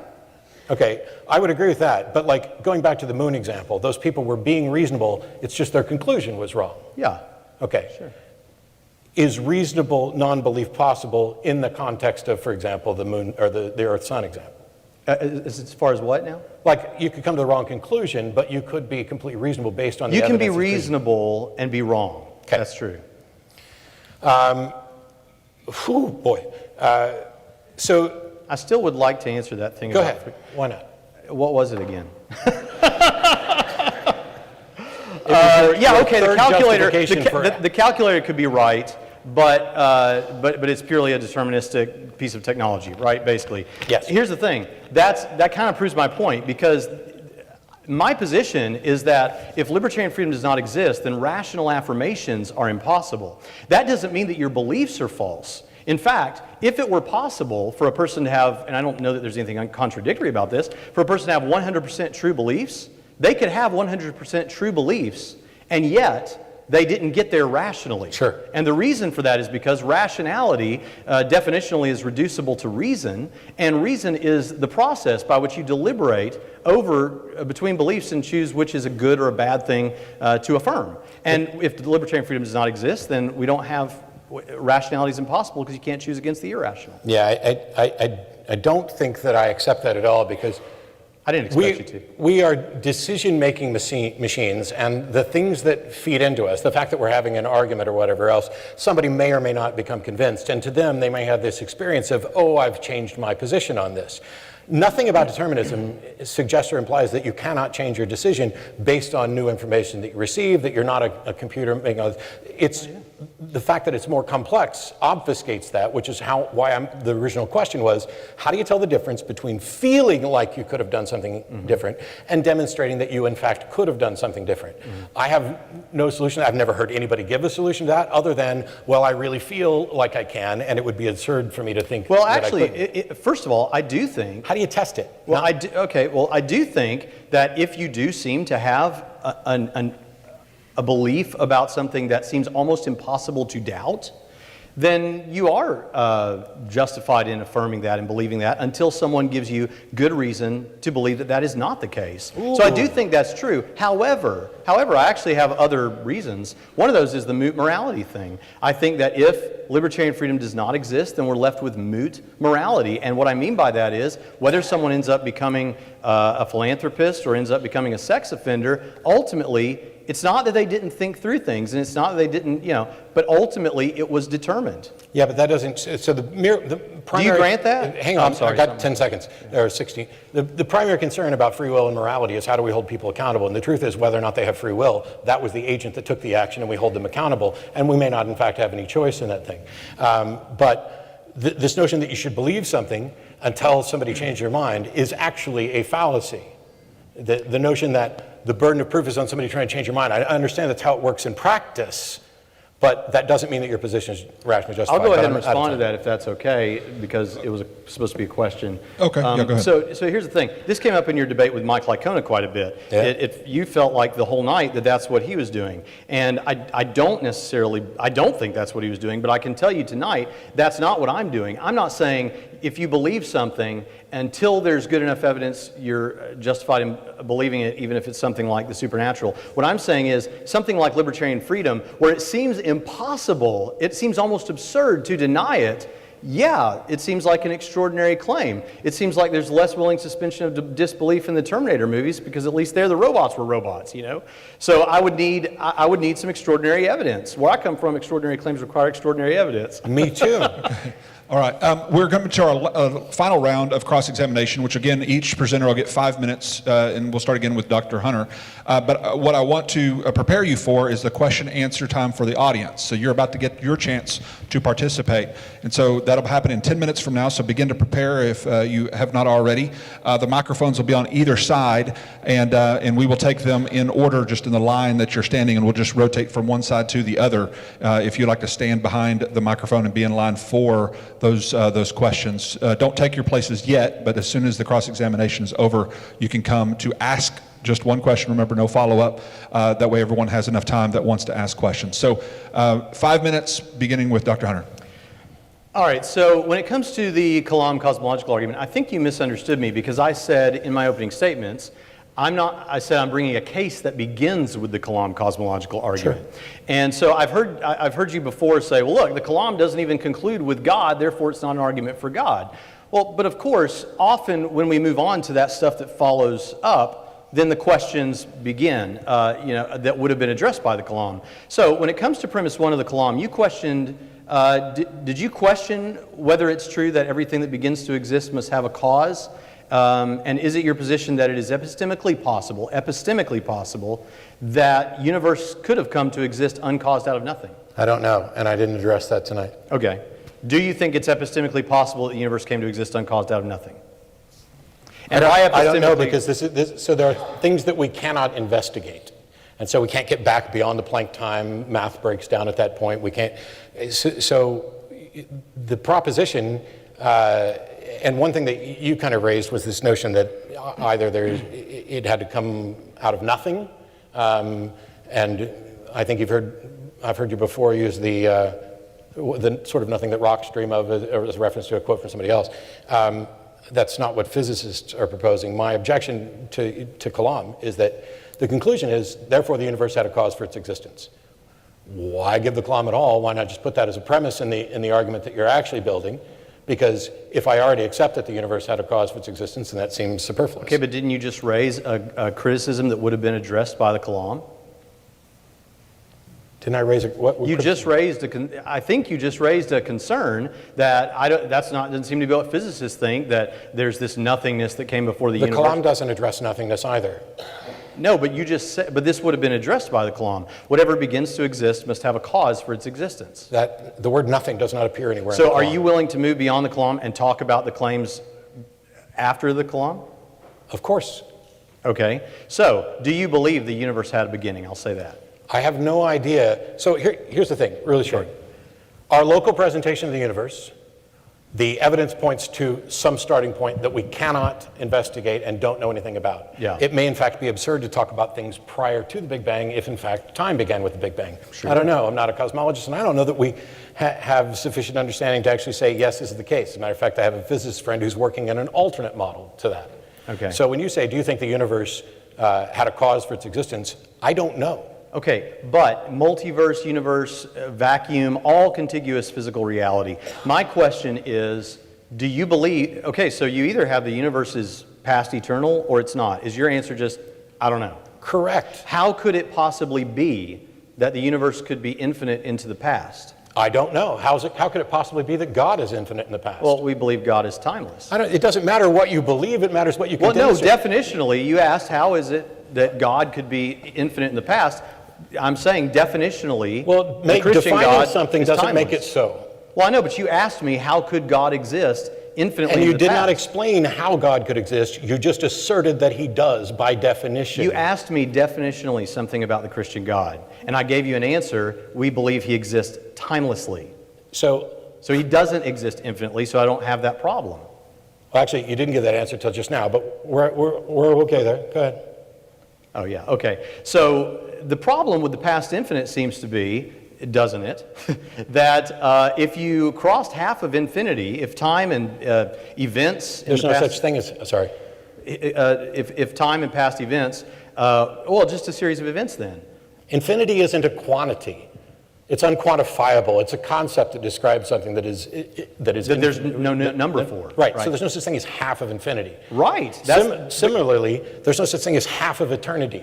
I know, So- but aren't you describing the very problem that I'm raising? Is that when you posit that the universe has existed forever, however, whatever word you want to use for that, isn't it the case that if that's true, you would have this mathematical quandary where you would never arrive at today? No, because if time began with the universe, then the universe has existed since time began. Okay, so then it's not past eternal. I never said it was past eternal. You said you didn't know. Correct. I don't know if why is this so difficult? I'm not a physicist. I don't think anybody knows. The difference between me and many apologists who also aren't physicists is that I'm not willing to pretend that I know just because I got stumped by a question and proposed something that can be an answer to everything. Why do you need to be a physicist in order to understand the philosophical point that the universe can't be past infinite because we would have never arrived at today? Because a philosophical approximation is different from what actually happened at the origin of the universe. All right. I'm done. 5 minutes now, continuing with Matt leading the cross-examination. Yeah, this is one of the frustrating things is that, I constantly, if I honestly don't know something, I say I don't know, and then people act as if it's absurd because they're convinced that they do have the right answer. So when we're talking about how one could demonstrate that a God existed, there's the theological assertions, there's the philosophical arguments, but there's nothing that I'm aware of that could enter into a scientific investigation or even investigation of a courtroom. Am I right about that? Are we kind of stuck in the philosophical? Well, there are those people in the intelligent design community who do deal with science and stuff like that. I'm not one of those guys. You'll notice I didn't bring a teleological argument tonight, a design argument. But I would say this, since you asked me, the thing about it is, I think that lots of other apologists have mentioned this to you, and I know you don't agree, but it seems like it seems like you want to use a method, like you prefer methodological naturalism. No. Is that not the case? Okay, well, clarify that. I prefer methods that demonstrate that they lead to consistently reliable results. Okay, and great. the scientific processes do that. The theological processes don't. Okay. Faith doesn't. Faith is not a path to understanding. There's no position you couldn't justify based on faith. And I know you're not appealing to that. Yeah. I'm saying, what methodology can somebody demonstrate that we have a good understanding of its reliability? that leads to the conclusion that a God, any God, let alone the Christian God, exists? Okay, I think those kind of, when you say, and I want to understand you properly, when you say that God needs to manifest in some detectable way, and I don't know if you said that tonight, but you've said it. Sure, I've said it. Or God needs to, it sounds like what you're saying is that there needs to be something kind of, and I'm not saying science, but something kind of science-y that we can kind of test this thing. And Sure. here's the thing, here's my response to that. So I'll do it by analogy. Let's imagine that we have a metal detector, and that metal detector represents science or whatever you're proposing. And you were to say, man, this metal detector, every time there's metal, this metal detector chirps. It's like the best metal detector in the world. Therefore, we have no good reason to believe that sand and water and trees and air exist. That would be a problem. What you would do, in other words, is you would look for another device. And I think what you've got tonight is philosophy and history, and I think philosophy does reliably get us to answers. And I've given you philosophical arguments, but I haven't heard, and it's not that you haven't said things about them, you have, and I've enjoyed it, but I don't think you've said anything substantive to really deal with, especially the Kalam cosmological argument. Or the case that begins with the Kalam. The substantive thing is that even if you concluded that the universe had must have an explanation for its existence, or must have a cause for its existence, what do you know about that cause and how do you know it? And when you or anybody else has presented the case, it is a list of assertions. Well, can I answer? So if it's the cause of all nature coming into existence, then that would be, if nature is space, time, matter, then the cause would have to be, if nature can't come before nature to cause nature. How do you know that? Well, because it's nature that we're trying to explain. Okay, how do you know it's not a different nature? Well, it could be, but then you have, I said all contiguous physical reality. So what we would have is, you would still have to have a cause for that nature coming into existence. It would just mean you haven't gone back far enough. Yeah. So what I would say then is, the cause would have to be a spaceless, timeless, non-material cause. What requires And how is that an assertion? So, I'm sorry, it's your question. the fact is, I'm fine with the notion that people intuitively reach the conclusion that whatever caused the universe is apart from the universe. But nature. Sure, apart from our local presentation of the universe. Sagan used the word cosmos because universe is a terrible word when you're talking about multiverses. All of a sudden you've entered into a conflict. So the cosmos is everything there is or ever was, irrespective of time or anything else. So if the local presentation of the universe had to have some cause, then the only thing that I can know about that is that it seems to be the case that it couldn't have been our universe that caused itself. So there must be something else.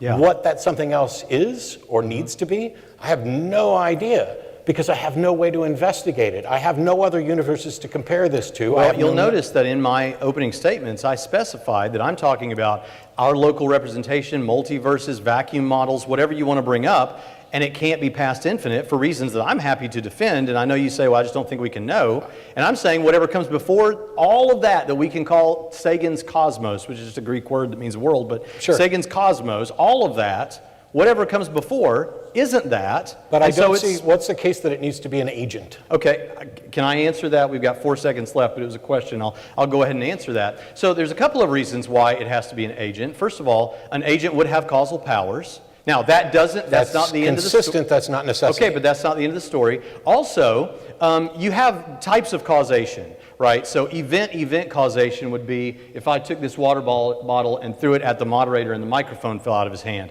That's an event that caused another event, and I won't do that. But then there's state causation, which is like a frozen pond where you have a log resting on the top of that pond. This state is causing this other state. What you would have with the beginning of the universe is state-event causation. You would go from a state of timeless nothingness to an event, the beginning of the universe. The only thing that makes sense of that is agent causation. Okay, that's just an assertion that that's the only thing you can think of. It's not just that it's the only thing I can think of. And lastly, I'll say this, it would have to have libertarian free will. And the reason it would is because there was no prior determinism to lead to that event. And what sorts of things have libertarian freedom? Agents do. All right. Well, one thing I am certain of, it's obvious that intellect causes people to lose their hair. All the brain food just makes the hair go away. That's right. Give a round of applause to our presenters. They did a great job.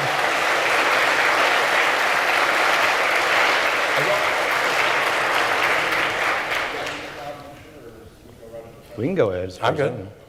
All right, we are ready now for the question and answer from the audience, so please go ahead and take the microphones. I have to pee, but that'll just make me more animated during You're just being more, okay, well, all right then. Okay, go ahead and take your places. This gentleman was at the mic first. I don't know. And so I will let him ask the first question. Again, keep it to one question and keep it brief. And if you'd like to go to the back of the line and start again for another question, that's fine. But go ahead, state your name and ask away. I'm Drew. My question is for Matt. The debate question tonight was, does the Christian God exist? And Braxton answers that question with yes.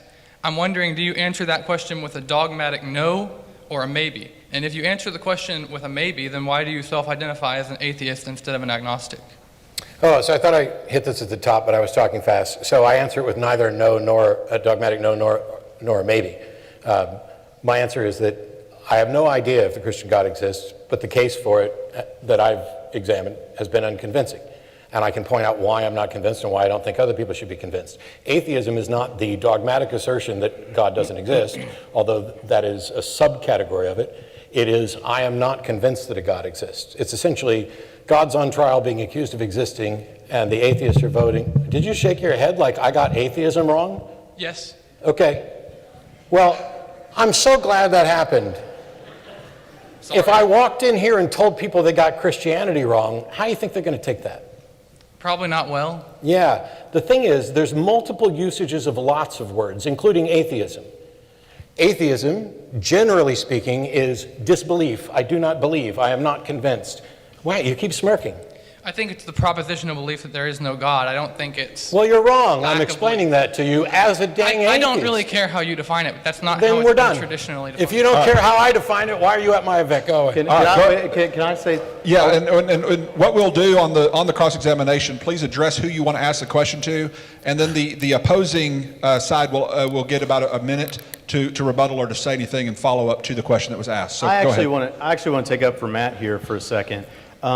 Honestly, I make no bones about the fact I'm an apologist second and an evangelist first. I know that doesn't sound cool to anybody, don't really care. I want people to have real conversations with people that don't believe what they believe to come to the truth. And so I personally, I know there's a big debate about what an atheist should call himself or whether it's an agnostic or whatever, and there are people that get real heated about that. I want to tell you something. In terms of actually getting traction with someone and having a real conversation, what matters the most to me is that we find out what they mean by what they're calling themselves and then go with that. Yeah, the label is irrelevant. Whether you think I'm an atheist, whether you think I'm a fake atheist, whether you think I'm an agnostic, whether you think I'm a dumbass, whatever, the label is irrelevant. I stated what my position was, and we can either address that or not. But if you're here to tell me that I'm not a real atheist, I'm going to say that I've hosted the Atheist Experience for 15 years, and that's probably good enough cred for most people. And if it's not, I don't care. All right, the young lady right over here, go ahead. Hi, my question is for Braxton. Matt brought this up in his rebuttal, but I don't believe that you answered it, probably just because there are too many points. But I'd be fascinated to know, how do you personally reconcile your belief in libertarian free will with your belief in an omniscient God, which would know the outcome of everyone he creates? Yeah, thank you for asking that. That gives me an opportunity to answer it. I've actually done debates with people that are who don't believe the same as me about libertarian free will, who are Christians, and I didn't think this would be a Calvinism debate tonight, but maybe it is. So when we think about a God who is omniscient, he knows all future things. So are you asking me, if he knows everything, it's like it's already set, so then how are we free? Is that your question? Yes. Okay, so that would be, and I'm not accusing you of this, but that would be what's called a modal fallacy. It's a category error. Knowledge isn't causal. Knowledge doesn't cause anything. So God's knowledge of what I'm going to do in the future doesn't cause me to do it. He knows it because I'm going to freely do it. So it's just a category error. It's a modal fallacy. Okay, Matt, would you like to? Yeah, this is why when I addressed it, I pointed out that it's not contingent merely upon a God knowing it. It's a God who knew it, created the universe, and had options. Did God create the universe? Yes. Did he have options of other universes? Here, can I answer this? Can I answer this? That's why I asked. Okay, so when we think, now this is going to get really complex really fast, so just hang with me. But when we talk about philosophy, Matt's aware of this, we talk about possible world semantics. And what we mean by that is not other worlds that actually exist. What we mean is other hypothetical worlds, and if something is a possible world, if it is a world that contains no contradictions. Okay, so is there a possible world where Matt remained a Christian? Yes, and I hope that that's the actual world. We got an organ over here. We could have an altar call, and I'd love to see him come to Jesus tonight. Not counting on it, but I'm just saying. So there is a possible world where Matt remains a Christian. There's nothing contradictory about that. However, if God chooses to give man libertarian freedom, then we have a subset of possible worlds, which we call feasible worlds. That's the worlds where man has libertarian freedom. If God wants to give man libertarian freedom, it may be that among those feasible worlds, there simply isn't a world where Matt freely chooses to remain a Christian. Now, I personally don't believe that. I'm praying that Matt does come to faith. But that's the answer that we give. Can I, just for clarity, Yeah. Are you suggesting that God could not have created a universe in which I have libertarian free will and sitting here today would have been a theist? What I'm saying is that is a possible world. But if God gives people libertarian free will, that gives us a subset of those worlds. And it may be that in none of those worlds where you have libertarian freedom, you choose to become a Christian. So if God wants to get... So yes, God could make a world where you're a Christian, but it would be one where it could be one where you don't have libertarian freedom. Okay, let me jump in here because I know this debate, and it gets into Molinism and Calvinism, and it can go forever and ever and ever because I've been a part of that world. So read on Braxton's page on Molinism and Matt's page to get more information about that. We're not going to get through all our audience questions if we don't move along. Go ahead. Yeah, my name is Ellis, and my question is directed to Matt. I don't remember exactly what you said towards the end of the debate, but on element of faith, and as if you reject that. But so, and I believe very much the Christian God, very much is based on faith. So my question is, if there is a God that predetermined that faith is a necessary element to experiencing Him, then you categorically reject that at that point. Is that what you're saying? So it would depend in part on how we're defining faith. I had a whole debate on whether or not faith is reasonable, and Blake was basically defending the notion that all faith means is confidence, but I went more with the Hebrews 11:1 thing that faith is the evidence of unseen. I find that to be a grossly flawed epistemology that could be used to justify anything. And I'm not saying that obviously doesn't mean you're wrong, and it doesn't mean that, if there's a God and he picked that model, that's wrong. I'm just saying that I have a hard time. I could say white people are better than black people and say it's based on faith, and that would be a problem. And so for the most important questions that we could possibly ask, is there a God? Is there such thing as salvation? What must I do to be saved? It's very troubling for me that not only is there not a clear, obvious answer for those things, you could still be able to reject it. I mean, anybody who believes in Satan thinks that there's somebody who absolutely knows God and his power and yet chose to rebel and reject it. But to say that those things are conditioned on faith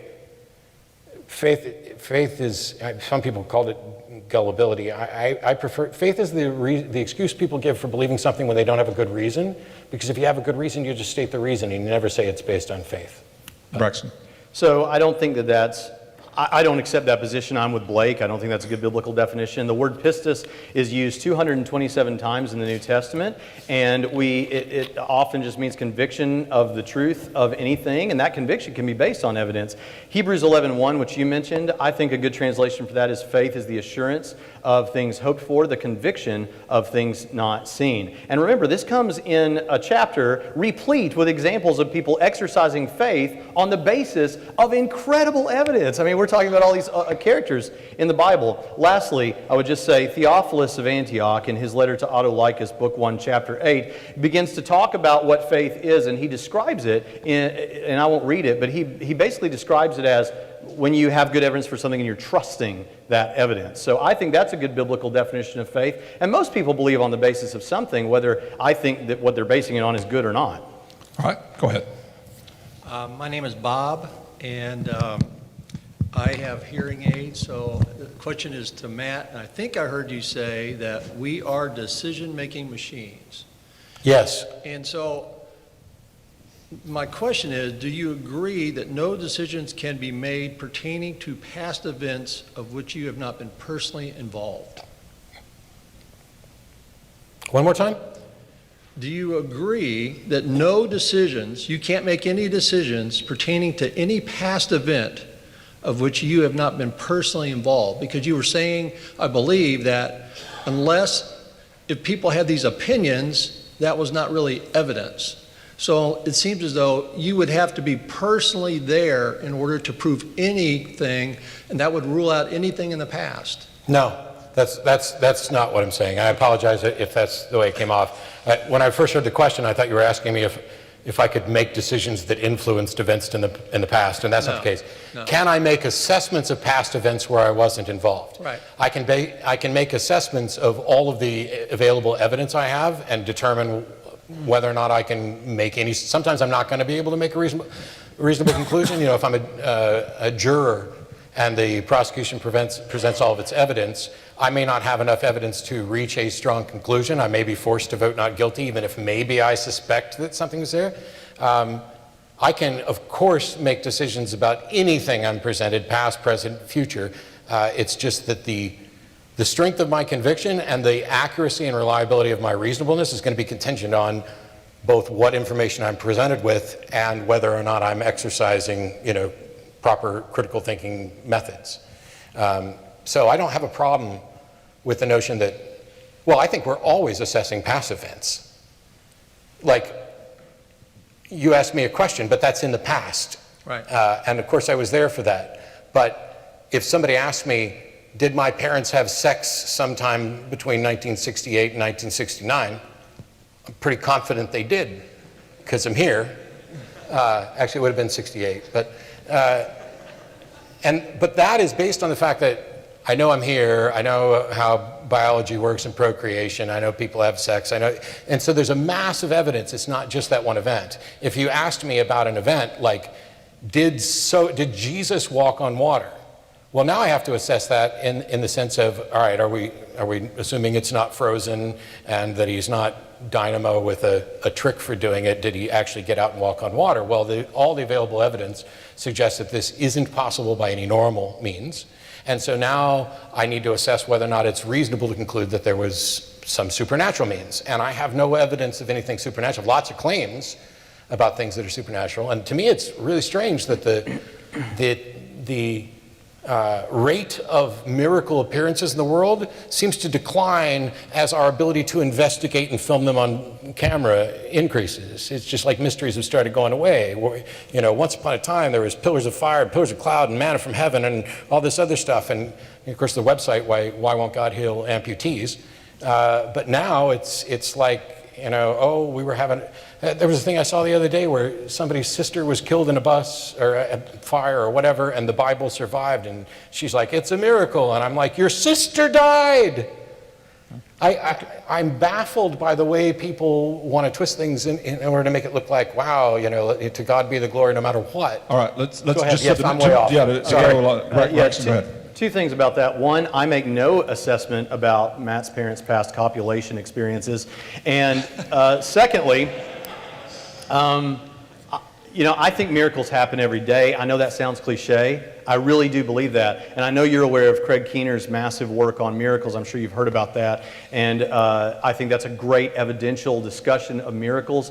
And I speak in churches. I've spoken in hundreds of churches over the past 20 years. And I'll tell you what, I know that I know that we haven't in all of these cases looked at the evidence for these and all that, but everywhere I go, there are multiple people in every crowd that know someone in their family who was healed of something in a way that the doctors have no explanation for what happened. I realize that doesn't mean it's a miracle. It could merely mean that there's some naturalistic explanation that they're not aware of. However, when this happens again and again and again, it does seem like there's smoke, there's fire. I'm not saying that those things are miracles. I think they are, but I'll tell you this much.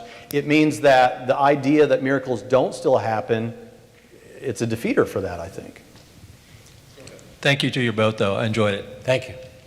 Okay, so my question's about the Kalam cosmological argument, and I have some major issues with it because, its first premise is that everything that begins to exist must have a cause, right? Mm-hmm. But then if you claim that the cause must be some timeless, spaceless God, then you're making a special pleading, because then what's the cause of the first cause? What's the cause of your God?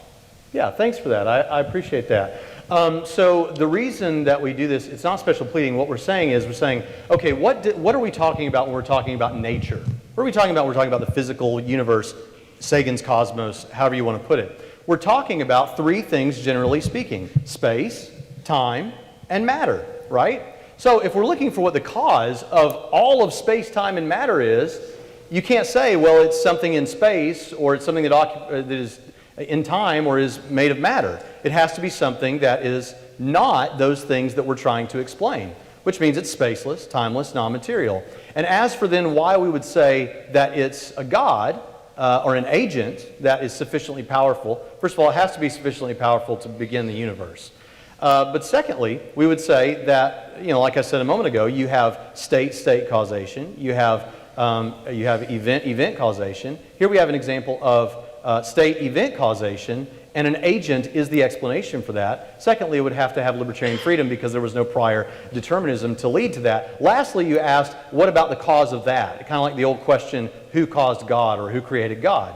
If God exists timelessly, the only kinds of things that need beginnings or endings are temporal things, things in time. If God exists timelessly, then he needs no beginning, and he just exists. Yeah, and I can actually chime in and help for half a second. So I spend as much time probably talking with atheists about how to have better arguments and not make mistakes as I do arguing with theists. The Kalam cosmological argument was specifically designed to avoid a circular pleading in the original cosmological arguments, because the original was everything has a cause for its existence, and then of course the response is, well, what's God's cause? So now you rework, and the Kalam became everything that begins to exist, so that you can exclude God because God didn't begin to exist. It still has the problem that you're pointing out at the second layer, but it was designed to avoid that, and that's Can why you demonstrate that that was the original Kalam? No, not the original Kalam. The Kalam was designed... The original cosmological argument? Well, I'd have to go look up their version. Maybe you could send that to me later after. Sure, and I could be wrong, but that's the way I was taught, was that there were, so there is no the cosmological, there's a category of cosmological arguments, and a version of that began with everything has a cause, and then the Kalam was everything begins. All right, this line's a little bit longer, so we'll do two in a row on this side just to kind of help catch up, because the gentlemen that have been standing that line have been standing a little longer than you guys, so two in a row on that side. Go ahead. My name is Jason, and I got a question for Braxton. It's about the cosmological argument, too. I kind of have an issue with that. So this might be due to my confusion of apologetics, but is the cosmological argument consistent with science up to the point of the Big Bang? Is that where God comes in? And if that's the argument, does that render like the whole creation part of the Bible metaphor? And if it's metaphor, when does the Bible stop being metaphor? Okay, great questions. I appreciate. So let me make sure I remember the first part of your question. Okay, science, and then the second part, the Bible. Okay, I'm going to go in reverse order. So with the Bible, there are the Bible is a collection of books, and so whenever somebody says, well, you're supposed to read the Bible literally, I say, I agree. You are supposed to read the Bible literally where it's meant to be read literally. We wouldn't look at the Psalms and say, you have to read this literally, because those are poetry, right? And so there's narrative, there's poetry, there's apocalyptic stuff in there. The Gospels are Greco-Roman biography. Now, Genesis chapter 1, which is really what you're talking about, Genesis chapters 1 perhaps through 3, Genesis 1 particularly is a very difficult genre to pin down. And even in pre-scientific, even like way back with, say, Augustine, and they were talking already about what exactly is going on here. So there are various views on that. I would point you to the work of obviously guys like William Lane Craig, but also you could go, there's young earth creationists, they have their stuff, and then you can have guys like John Walton, he has a literary framework view. There are various views on Genesis 1. So that's not a deal breaker if someone happens to believe that the universe is as old as whatever, 15 to 20 billion years or whatever. That's not a deal breaker. Now, as for science, yes, I don't argue for the Kalam using science because I'm just not that scientifically minded. I'm aware of that. Someone like William Lane Craig would do that. but or maybe some others. But I argue philosophically. But yes, it would be consistent with science all the way to that point of the beginning of nature, which is what science studies. And then when we talk about existence sans the physical universe, yeah, then we're going to have to talk about philosophy and stuff like that. Matt? No, I'm Okay. good. Next in line, go ahead. Hi, my name is Jonathan, and I have a question for Matt, but I guess it could be for both of you guys. I believe that desires drive us to seek answers and things, I guess, in the world and that. So my question, I guess, is what is it ultimately that you want to believe? I guess both of you. I'm just curious. Oh, that's easy. I want to believe as many true things and as few false things as possible. I have this, I'm an obsessive learner, like I have way too many hobbies. Like if there are people who, if they came over to my house, they'd be like, gosh, you're just a really boring guy. And they're right, except that if we took a list of all the things that I've done and explored and tried to learn about, and I tend to research until I get to a point of diminishing returns. But if something's true, I want to know it. There's a reason why the James Randi Educational Foundation would test psychics and dowsers, because if there were psychics and dowsers that could demonstrate that they could do what they said they'd do, that would be worth knowing. It would fundamentally change our understanding of the world. So if there's something supernatural, I want to know. If there's, and if it's the case that there's nothing beyond nature, I'd like to know that too. I don't assert that that's the case because I don't think we know. Braxton? I want to believe there's going to be a 5th Indiana Jones film. I really want to believe that. And see, that's a debate loser right there. I want to believe it. I want to believe it's going to be awesome. But what do I want to believe? Well, I want to believe the truth. And I think that's where me and Matt agree. We both want to believe the truth. And the thing about it is, there's some true things that I don't like. Honestly, there's some things that the Bible teaches that might not suit my every preference. But you know what? It doesn't really matter what I want to be true. It matters what is true. And I think it mattering what is true is what Matt and I would agree about tonight. All right, over here. Thank you. Go ahead. First, I just wanted to say I was in that line, and I snuck over here to kind of cut, but then you took 2 questions, so maybe there is a God. But my question is for Braxton. We've heard you ask Matt several times what kind of evidence it would take for him to believe. So my question is, what kind of evidence would it take for you to not believe? If an asteroid hit the moon and it said there is no God in multiple languages, or if somebody split the sea in the name of Buddha, would that change your mind? Yeah, it's an interesting question. Actually, my worldview, this is going to hang with me here. The Christian worldview actually accounts for supernatural stuff happening in other religions. I make no bones about it. I'm not the least bit ashamed to say that I believe there are supernatural forces that are positive and there are supernatural forces that are evil. And so for that reason, yeah, as a deception, I think there could be things in other religions. Now, that doesn't mean that my worldview is not falsifiable. He brought up falsifiability, and I meant to get to that. You're not going to like what I say about falsifiability. By the way, for those of you that don't know, falsifiability is, if you have a good hypothesis, you should be able to provide something that would show that it's false. One thing that would show that Christian theism was false, it's kind of hard to have the Christian God if God doesn't exist. So someone could show, a lot of times people will say, well, you can't prove a negative. Well, that's simply not true. There are no married bachelors, right? I don't know that because I've looked all over the universe and I haven't found any. It's because the idea is contradictory internally. If someone could show that God so defined is contradictory, well, that would show that God does not exist. And people try to do that with problem of evil arguments and stuff like that. So that would do it right there. Another thing would be if maybe there was one of the disciples, and we had some good reason to believe we found some document that dates to the right time. Maybe there's a group of these guys, and they're all saying, hey, these guys are out there saying that Jesus rose from the dead, and they're doing all this. It's bunk, man. We know it's bunk, and they're liars and all that. Okay, if there was something like that, yeah, that would be powerful evidence. So I would be willing to change my mind if I was presented with good enough evidence to change my mind.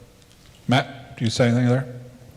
I'll keep it brief. This is what I was talking about in the opening statement when I say that we're all trying to solve these problems in pretty much the same way. I agree with him. By and large, I agree with him on the notion of falsifiability and the process of changing minds. Where we disagree is on what evidence would be sufficient to warrant belief. And it gets us to this point. This happens everywhere, and it's no fault of his. I do it too. Everybody in this room's done it. Where all of a sudden we become convinced of something, and now we're sticking with it until somebody actually proves us wrong. And this is what makes what I do so difficult, because I can't prove you wrong. All I can do is show that you might not have good reason to believe the thing that you're convinced you do. That, you know, if I could show you that the ruler you used to measure by is not reliable, you should walk away going, wow, every measurement I've ever made with that ruler is unreliable. Not that it was necessarily wrong, just that I don't have confidence to think it's right. We're both doing the same thing. We've just kind of reached different All conclusions. right, over here in the red shirt, go ahead. Hi, my name's John. Hey, John. This is for you, Matt. You talked a lot about evidence and uncertainty tonight. Basically, I have two questions. You know, if we can't really know for certain why, if things are certainly true, one, what benefit does it do to try to convince somebody that they're wrong? And two, I'm sure my teenagers back here would like to know why they are asked to take tests on things that are certainty or true, such as math or English or science. Sure. So when I said that you can't be absolutely certain, I also talked about maximal certainty, that I began with essentially the logical absolutes of identity, non-cognitive, and everything that's derived from them is as certain as we can be about everything. And the world that we inhabit and experience, it's, as far as we can tell, all contingent upon that. So deductive arguments that tie back to that are as certain as we can be. It could be that maximal certainty, as I call it, is ultimately absolute certainty. We just don't have a way to demonstrate it, because we don't have a way to demonstrate essentially that reason is unfoilable. However, the tools of reason consistently demonstrate their reliability in giving us an accurate model of the world. It's not like I'm likely to walk out into traffic, and a bus appears out of nowhere and slams into me. The world appears to operate in an orderly fashion. And as long as that's the case, then the best, it's like people would say, well, how do you solve hard solipsism? How do you know you're not in the matrix? I don't. But until somebody shows me I am in the matrix and a way out, there's nothing I can do about it. I have to deal with this reality based on the rules that it seems to present to me. And so why should they take a test? Because they're stuck dealing with the reality that there are consequences to not taking that test and not gaining that understanding.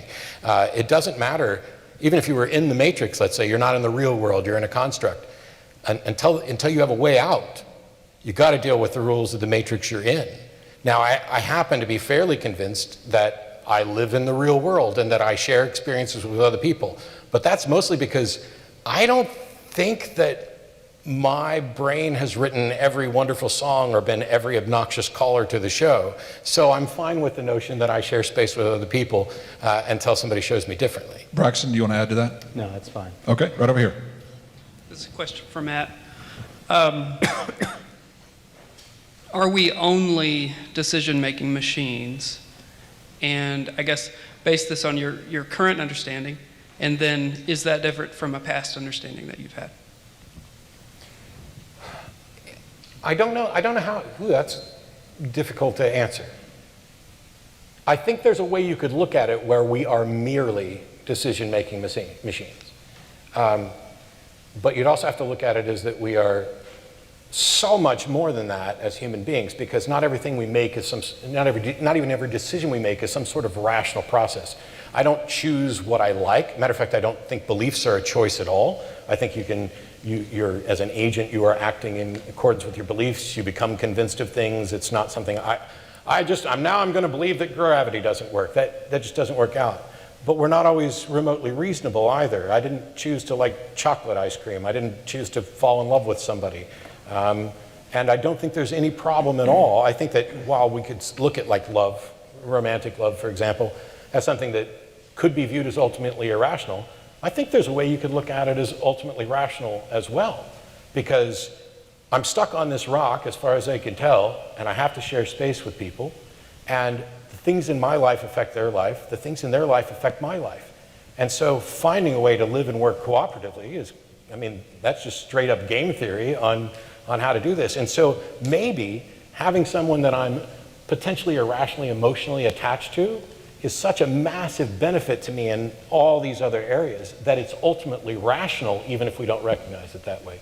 So we're decision-making machines, but we're not anywhere near a perfect decision-making machine. Braxton, do you want to follow up? No, that's okay. Probably the last question. We have 30 seconds left. Matt, this question is for you. I don't want to misquote you. Did you mention that you believe the Bible might have been altered or certain stories in the Bible might be altered? Yeah, I believe the version of the Bible we have is clearly altered, and I don't think that that's remotely outrageous. Most Christian scholars that I've spoken to about it, they don't deny that it's altered. It's just whether or not it's altered in any significant way. So like if you go to Mark chapter 16, verses 9 through 20 we were talking about earlier, they don't exist in the oldest and best manuscripts. And that's where it talks about, if you're a true believer, you can drink any poisonous thing and it won't harm you, and you can handle snakes. Well, Christians can argue all day long about whether that should be in there or not, but there's no real debate on whether or not it was in the oldest manuscripts.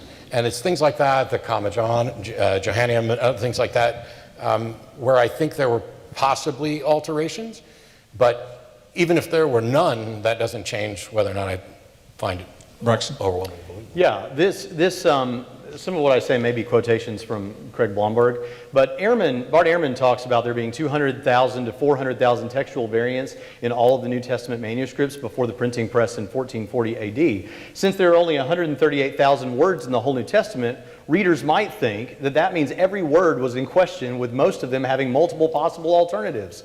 This is false. I agree. These are spread among over 5,000 manuscripts. There are 20,000 translations into other Middle Eastern, Eastern, and European languages from Greek. That means you have an average of 8 to 16 unique variants per manuscript. Not that scary. I agree with him about the ending to Mark chapter 16, and maybe I wasn't quite paying attention, but maybe some of the other ones that are well known. And fortunately, most of your Bibles, though I grant not all, have a scholarly notation because Christians are aware of this. Our seminaries teach this, and good pastors let their congregations know about this. So I agree with that part of what he said, and I think it sounds like he agrees with me that the variations that we have, the scare tactics about the differences is way overblown. Yeah, anybody who's saying, oh, your Bible's just full of all kinds of false crap that they don't know what they're talking about.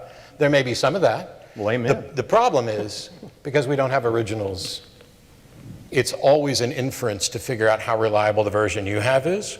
It's one of the reasons why we ended up with a Protestant Reformation of the church isn't going to dictate what I need to believe. I've got a personal relationship with Jesus, and the Holy Spirit can guide me through the Bible.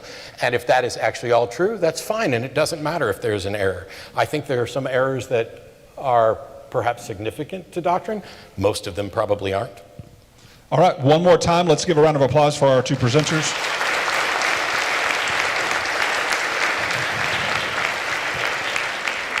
Now, I will admit what I'm about to say now is not fair to our atheist friends, but after all, we are at a Baptist school, and this is being hosted by Baptists, so I take the prerogative to do as I wish, because I'm libertarianly free to do so. And I will give a pastoral word in closing by just simply saying, I'm very similar to Matt in the sense that we were raised in Baptist churches, both being told we were going to be growing up to be Baptist preachers. And I came to a fork in the road. I remember having those doubts in my life where I remember we're looking up at my ceiling fan. And I said, God, if you're really there, just turn on the fan and I'll believe in you. I will trust you. I will know you're there. Just turn on my ceiling fan. And it didn't happen. Remember another time sitting there and go, Lord, if you could just make that pencil right over there, you just make it hover across the room, then I'll just know you're there. I'll know it. I'll just know it. And then I'll serve you. I'll really just be committed and I'll know it. And God got in my face. And again, he doesn't speak audibly to me. I'm a Baptist. I couldn't handle that. But God pressed upon me and saying, Leighton, what if I did do that? Where would you start seeking for me? The reason the Bible says it's a perverse generation that continues to look for signs and wonders is because when you begin to look on the external, you will never hear the voice of God here. And when you come to a fork in the road, you either go to the fork in the road where you look for the science and the external, or you start looking here. And I started to realize that it's only when you begin to realize that God ordained faith and that he doesn't talk through the big storms and the big hurricanes. He talks to the still small voice. And when he gives you, if he were to give you an external sign, guess what you're going to be looking for the rest of your life? You know what's going to happen? I'm going to say, oh, guess what happened to me, Braxton? What happened? God turned on the ceiling fan for me and it was just amazing. And what's Braxton going to think? God didn't turn on my ceiling fan. Well, maybe I should ask God to turn on my ceiling fan. So what's Braxton going to do? Instead of looking for the still small voice, the internal, what's he going to do? He's going to start looking for the external. He's going to look for the sign. He's going to look for the wonder. And he's going to miss the still small voice because God chooses, whether he believes this or not, the Bible says God chooses to speak through faith. And I'm here to challenge you. I'm here to challenge you. You can go Matt's route and look for the external and never find it, and even come to the conclusion that no matter what he did, if he lobbed somebody's head off and put it back on, I'm still not going to be convinced, because it's not about what God's doing externally. It's what he's doing here. And I'm just telling you, if you're still searching and you're still seeking, don't look externally. Look here. And I promise you will find. I promise you will find him if you continue to seek him with all your heart. You may not believe that yet, and that's fine if you come to the same conclusion. I'm not trying to put him down here. I'm simply saying that's my testimony.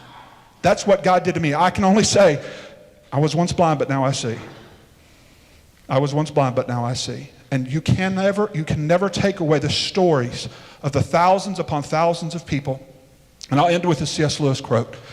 If Christianity false, if it's false, it is of no importance. It's not. But if it's true, it's of the most importance. What it cannot be is just moderately important. It can't be that. That's why these kinds of discussions are so valuable, because this is ultimately what drives the purpose of our life. Why are we on this big ball? Why are we here? Why do we exist?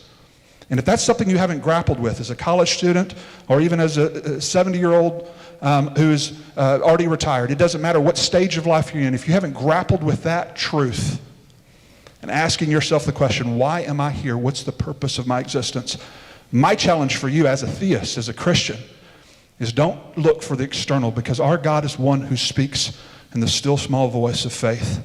Please continue to seek him, and seek him with all your heart. I'm going to close with a word of prayer. Father, I do pray that God, everyone in this room, regardless of where they are in their faith and their walk, where they are in their doubts and their skepticisms, I pray, Father, that you, in your own wisdom and your own ways, will continue to reveal yourself through the still small voice, that we won't look to the external, but we will continue to listen through faith, and that you may be glorified. In Jesus' name, amen. I want to invite you to the Unapologetic Conference right down here in the front row. There are some flyers that if you would like to come, it's not too late. There will be registration open at the door if you want to come and register at the door. If you can't afford to go, come talk to me or Eric, and we will provide you scholarship. We will find you a scholarship. If you literally I can't come up with any money for it. You come see one of us, and we will help you find a scholarship for that. So don't not come because of money. Please grab one of those brochures. He's heading right to the back with those. And as you leave, you can grab one of those brochures. And hopefully we'll see you at Columbus Avenue. Thank you all for being here. Good night. Be safe going home. This video is made possible by supporters of the Atheist Debates Patreon project. You can find more information and add your support at patreon.com/atheistdebates.